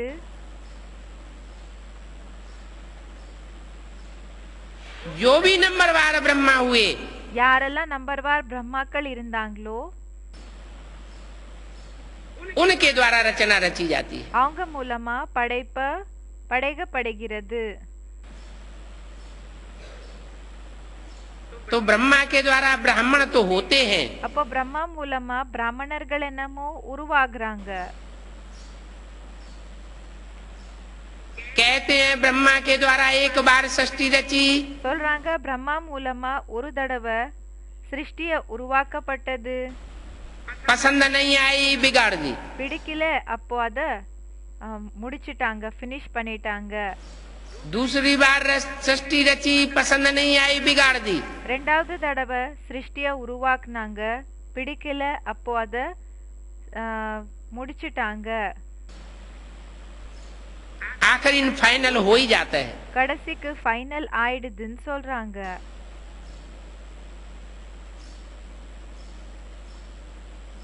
तो आखिर इन ब्राह्मण रचे जाते हैं. அப்போ கடைசிக்கு பிராமணர்கள் உருவாக்கப்படுகிறாங்க. पक्के पक्के ब्राह्मण बनते हैं. பக்கா பிராமணர்கள் உருவாகுறாங்க. फिर उनको पढ़ा करके பிறகு அவங்களுக்கு படிக்க வச்சு फिर पद प्राप्त कराते हैं. பிறகு பதவியை அடைய வைக்கிறாங்க. ऊंचे ऊंचे पद कौन सा है? உயர்ந்ததிலும் உயர்ந்த பதவி என்ன இருக்குது? எதா இருக்கு? है नर से नारायण, नारी से लक्ष्मी.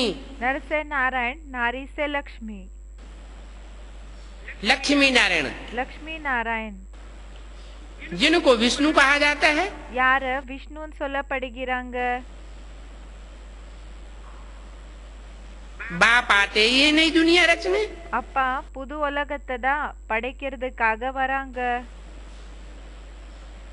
पुरानी दुनिया को खलास करवा देते हैं. பழைய உலகத்தை முடிக்க வச்சிடுறாங்க.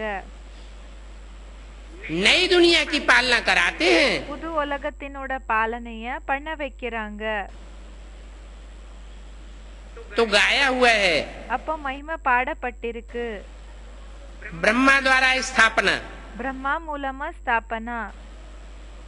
काय की स्थापना எந்த விஷயத்துக்கான ஸ்தாபனா? है? ब्राह्मण धर्म की भी स्थापना பிராமண தர்மத்தினோட ஸ்தாபனையும் ஆயிருக்குது. और பிறகு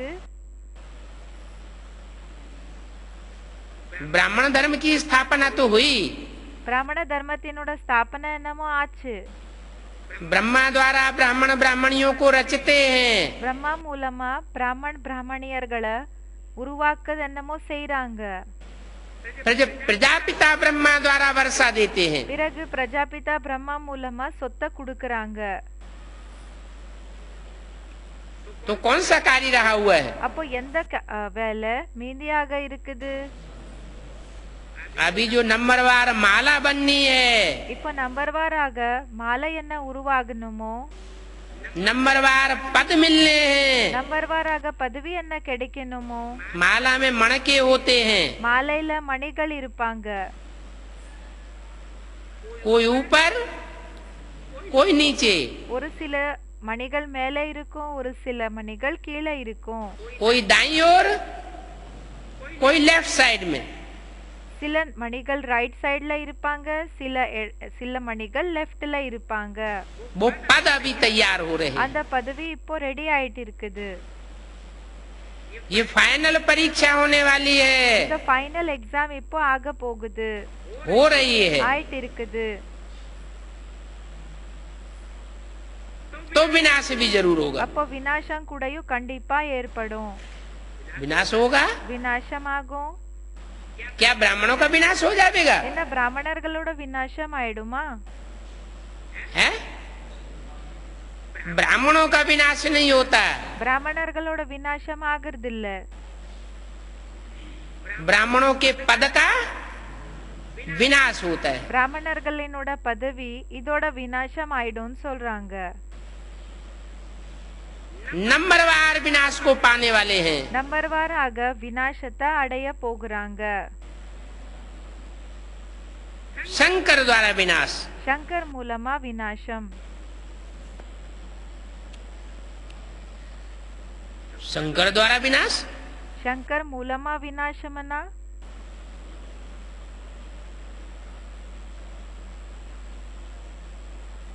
शंकर विनाश करते हैं क्या? சங்கர் விநாசத்தை செய்றாங்களா? एक तरफ कहते हैं ஒரு சைடு என்னமோ சொல்றாங்க, असुर संहारिणी शक्तियां गाई हुई है। அசுர சம்ஹாரணி அப்படின்னா அசுரர்களை முடிக்க கூடியவங்க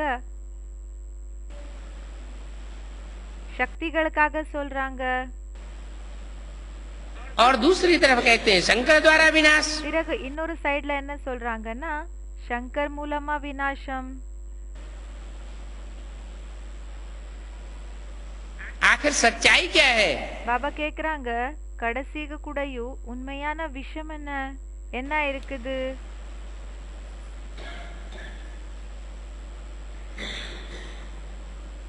जरूर शक्तियों को प्रेरणा मिलती है। கண்டிப்பா சக்திகளுக்கு பிரேரணை கிடைக்குது, இன்ஸ்பிரேஷன் என்றது கிடைக்குது. तब प्रैक्टिकल में असुर संहारिणी गाई हुई है। அப்பதான் பிராக்டிக்கல்ல அசுர சம்ஹாரிணி அசுரர்களை முடிக்க கூடியவங்க என்ற மகிமை இருக்கும்னு சொல்றாங்க.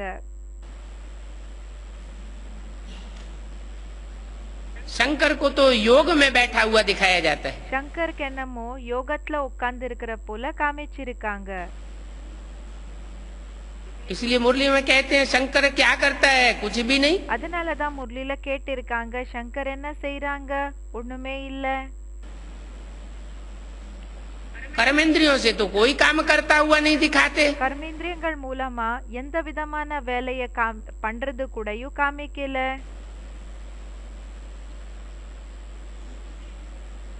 बुद्धि योग की बात है। புத்தி யோகத்தினோட விஷயமா இருக்குது. बुद्धि योग जिसका तीखा होता है, एकाग्र होता है, யாரோட புத்தி யோகம் தீவிரமா இருக்கும், ஒரு நிலையாக இருக்கும், वो अपनी एकाग्रता की शक्ति से दूसरों की बुद्धि को मोड़ देता है। அவங்க தன்னோட ஒரு நிலை இருக்கிற அந்த ஸ்டேஜ் மூலமா மத்தவங்களோட புத்திய கண்ட்ரோல் பண்ணிக்கிறாங்க. वाइब्रेशन को पलट देता है। வைப்ரேஷன்ஸ திருத்திடுறாங்க. तो शंकर द्वारा विनाश गाया हुआ है। அப்போ சங்கர் மூலமா விநாசத்தினோட மகிமைன்னு சொல்லப்பட்டிருக்குது, மகிமை तुम பாடப்பட்டிருக்கு. बच्चों को तो अंधों को रास्ता बताना है। குழந்தைகளான உங்களுக்கு குருடர்களுக்கு வழிய காமிக்கணும். क्या? என்ன? शंकर को फॉलो नहीं करना है। சங்கரனை ஃபாலோ பண்ண கூடாது. क्या करना है? என்ன செய்யணும்? अंधे जो हैं, अज्ञान के अंधे हैं, जिनको ज्ञान नहीं है, जानकारी नहीं है किसकी। இப்போ குருடர்னா அஞ்ஞானத்தினோட குருடர்களா? யாருக்கு ஞானம் இல்ல? எந்த ஞானம் இல்ல? बाप की जानकारी नहीं है। யாருக்கு தெரியாது? யார பத்தி தெரியாது? அப்பா பத்தி தெரியாது. बार बार बुद्धि विलम जाती है। அடிக்கடி புத்தி தூரம் ஆயிடுது.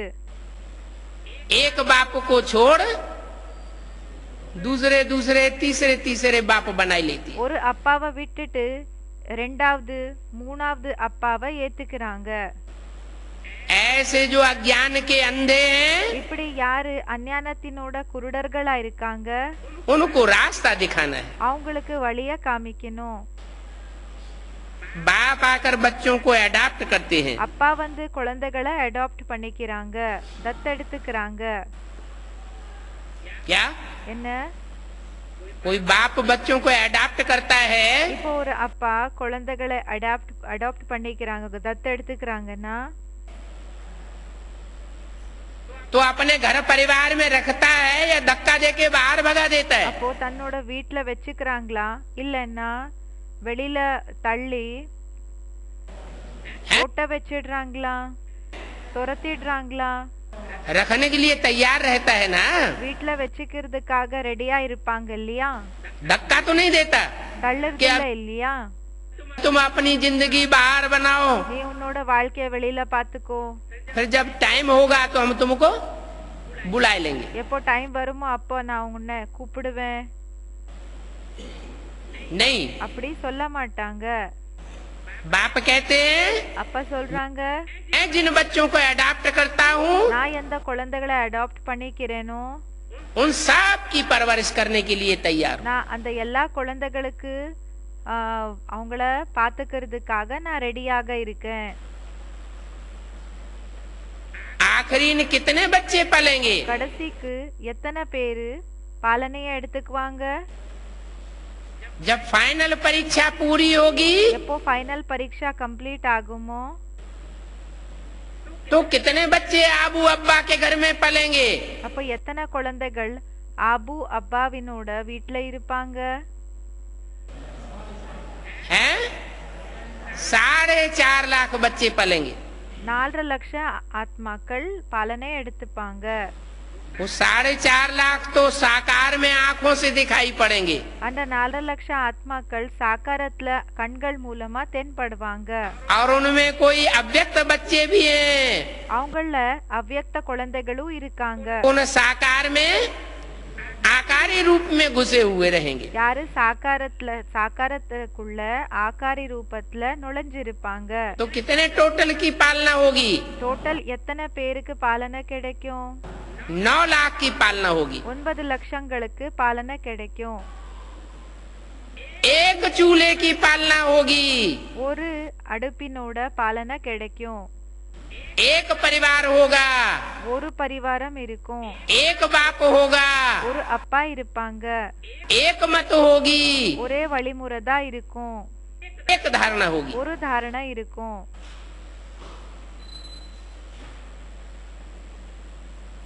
बाप बनना आसान है, அப்பா ஆகிறது ஈஸி தான், लेकिन निभाना ஆனா அத கடைசி வரைக்கும் அந்த ரிலேஷன்ஷிப்பை காப்பாத்திக்கிறது निभाना आसान नहीं है। இப்போ அப்பாக்கு குழந்தை ஆகிறது ஈஸியான விஷயம், ஆனா கடைசி வரைக்கும் அந்த ரிலேஷன்ஷிப்பை காப்பாத்துக்கிறது இது கஷ்டமானது।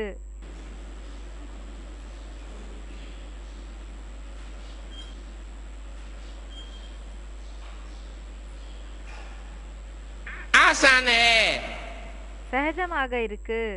तो उस ऊंचते ऊंचे बाप के लिए आसान है। அப்ப அந்த உயர்ந்ததிலும் உயர்ந்த அப்பாக்கு ஈஸியா இருக்கு। जिसके लिए मुरलियों में इशारा दिया है, யாருக்காக முரளியில குறிப்பிட்டு சொல்லிருக்காங்க?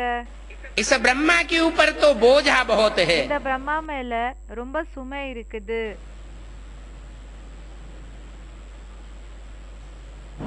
तुम बच्चों के लिए तो बहुत आसान है। குழந்தைகளான உங்களுக்கு ரொம்ப சகஜமா இருக்குன்னு சொல்றாங்க।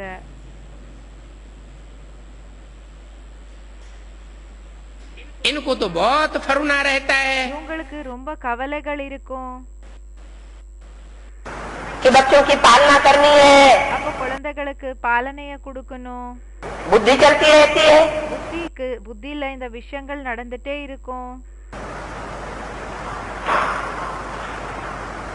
तुम तो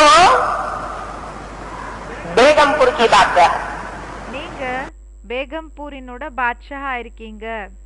பேகம்பூரனா கவலை இல்லாத நகரத்துக்கு ராஜா। तुमको पालना आदि का फिक्र नहीं रहता है। உங்களுக்கு பாலனை எல்லாம் பண்ணணும் என்ற கவலை ஒன்றும் இருக்கிறது இல்ல. ऑटोमेटिक पालना होती रहती है। தானாவ பாலனா ஆயிட்டே இருக்கும், கிடைச்சிட்டு இருக்கும்னு சொல்றாங்க. तुम्हारे 63 जन्मों का हिसाब ऐसा बना हुआ है। உங்களோட 63 ஜென்மங்களினோட கணக்கு வணக்கு இப்படி ஏற்பட்டு இருக்கும்னு சொல்றாங்க. बाप ने बच्चे रखे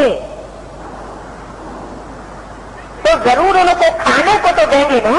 இப்போ அப்பாவோட குழந்தைகள் ஆயிருக்கிறீங்கன்னா கண்டிப்பா சாப்பாடு சாப்பிடுறதுக்காக கொடுப்பாங்க இல்லையா?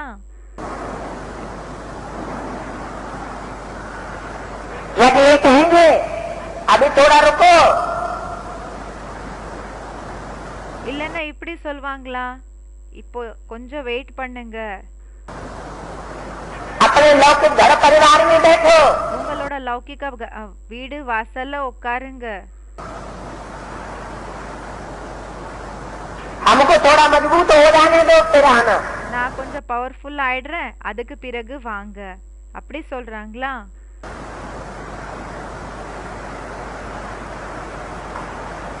यहाँ तो ऐसे ऐसे डुप्लीकेट भगवान बन करके तैयार हुए पड़े हैं। இங்க அப்படிப்பட்ட டூப்ளிகேட் ஆன பகவான்கள் ரெடியாக உட்கார்ந்து இருக்காங்க. तो कहते हैं प्रैक्टिकल पालना वही लो और वही करके पालना लो हमारी बौद्धिक रूप से। எப்படின்னா பிராக்டிக்கல்ல பல அவங்களால பிராக்டிக்கல்ல பாலனை கொடுக்க முடியாது, வீட்டுல உட்காருங்க, நாங்க புத்தி மூலமா உங்களுக்கு பாலனை கொடுக்கறோம், அதை எடுத்துக்கோங்க. सेवा उधर करो, சேவையை அங்க செய்யுங்கன்னு சொல்றாங்க. और खुशी का लेवा इधर देते रहो। பிறகு குஷியினோட அந்த சாப்பாடு இங்க கொடுத்துட்டு இருங்க. जैसे मुसलमान होते हैं ना, எப்படி முஸ்லிம்ஸ் இருப்பாங்க இல்லையா? रहते हैं दूसरे दूसरे देशों में, இருக்கிறது என்னமோ மத்த தேசங்கள்ல இருப்பாங்க. खास करके भारत में तो बहुत ही मुसलमान हैं, 50%, 30% तो जरूर होंगे। பாபா சொல்றாங்க விசேஷமா இந்த பாரத்ல முஸ்லிம்ஸ் அதிகம் இருக்காங்க, 50-55%, 30% என்னமோ கண்டிப்பா இருப்பாங்க. रहते हैं भारत में இருக்கிறது என்னமோ பாரத்ல. और गीत कहाँ के गाते हैं? ஆனா பாட்டு எந்த ஒரு இடத்தினோட பாட்டை பாடுறாங்க அப்படின்னா மகிமை பாடுறாங்க, कहावा के गीत गाते हैं। காபாவினோட பாட்டை பாடுறாங்க, மகிமைய பாடுறாங்க.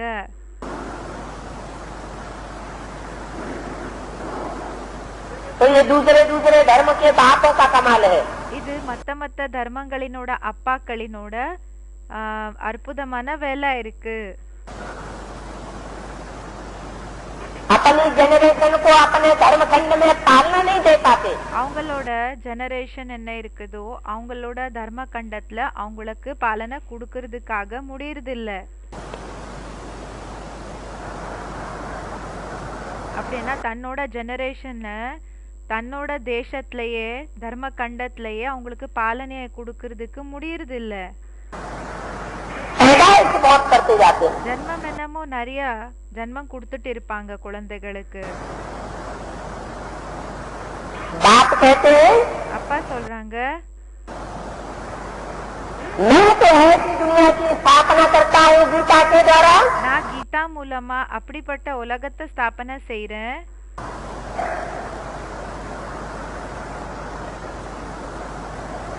तो बहुत थोड़ी जनसंख्या रह जाती। அங்க ரொம்ப கம்மி ஜனத்தொகை இருக்கும்னு சொல்றாங்க.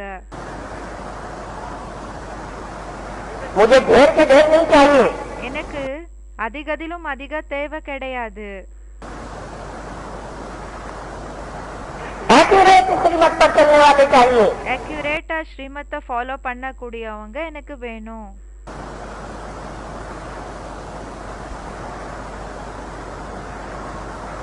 तो देखो அப்ப பாருங்க तुमको बाप खाने के लिए क्या देते हैं? அப்பா உங்களுக்கு சாப்பாடு சாப்பிடுறதுக்காக என்ன கொடுக்கறாங்க?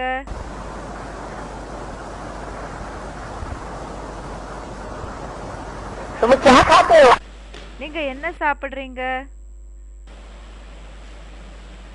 मैं यहाँ का यहाँ तुम्हारा लिया हुआ वापस भी करूंगा। நான் இங்கேயே உங்ககிட்ட இருந்து என்ன வாங்கியிருக்கேனோ அதை இங்கேயே திருப்பி கொடுத்துடுவேன். जो भी लेते हैं सब वापस करूंगा। ஏதெல்லாம் எடுத்துக்கிறேனோ எல்லாமே ரிட்டர்ன் பண்ணிடுவேன், கொடுத்துடுவேன் திரும்பி. और ब्याज में பிறகு வட்டியாக 21 जन्म के लिए देता भी हूँ। 21 ஜென்மத்துக்காக கொடுக்கவும் செய்றேன். तो कितना बड़ा ब्याज मिलता है। அப்போ எவ்வளவு பெரிய வட்டி கிடைக்குது. इतना ब्याज और कोई இவ்வளவு வட்டி வேற யாருமே दे नहीं सकता। கொடுக்க முடியாது. ओम शांति। இந்த விசிடி நம்பர் 418 இந்த கிளாஸ் கம்ப்ளீட் ஆயிடுச்சு. ஓம் சாந்தி.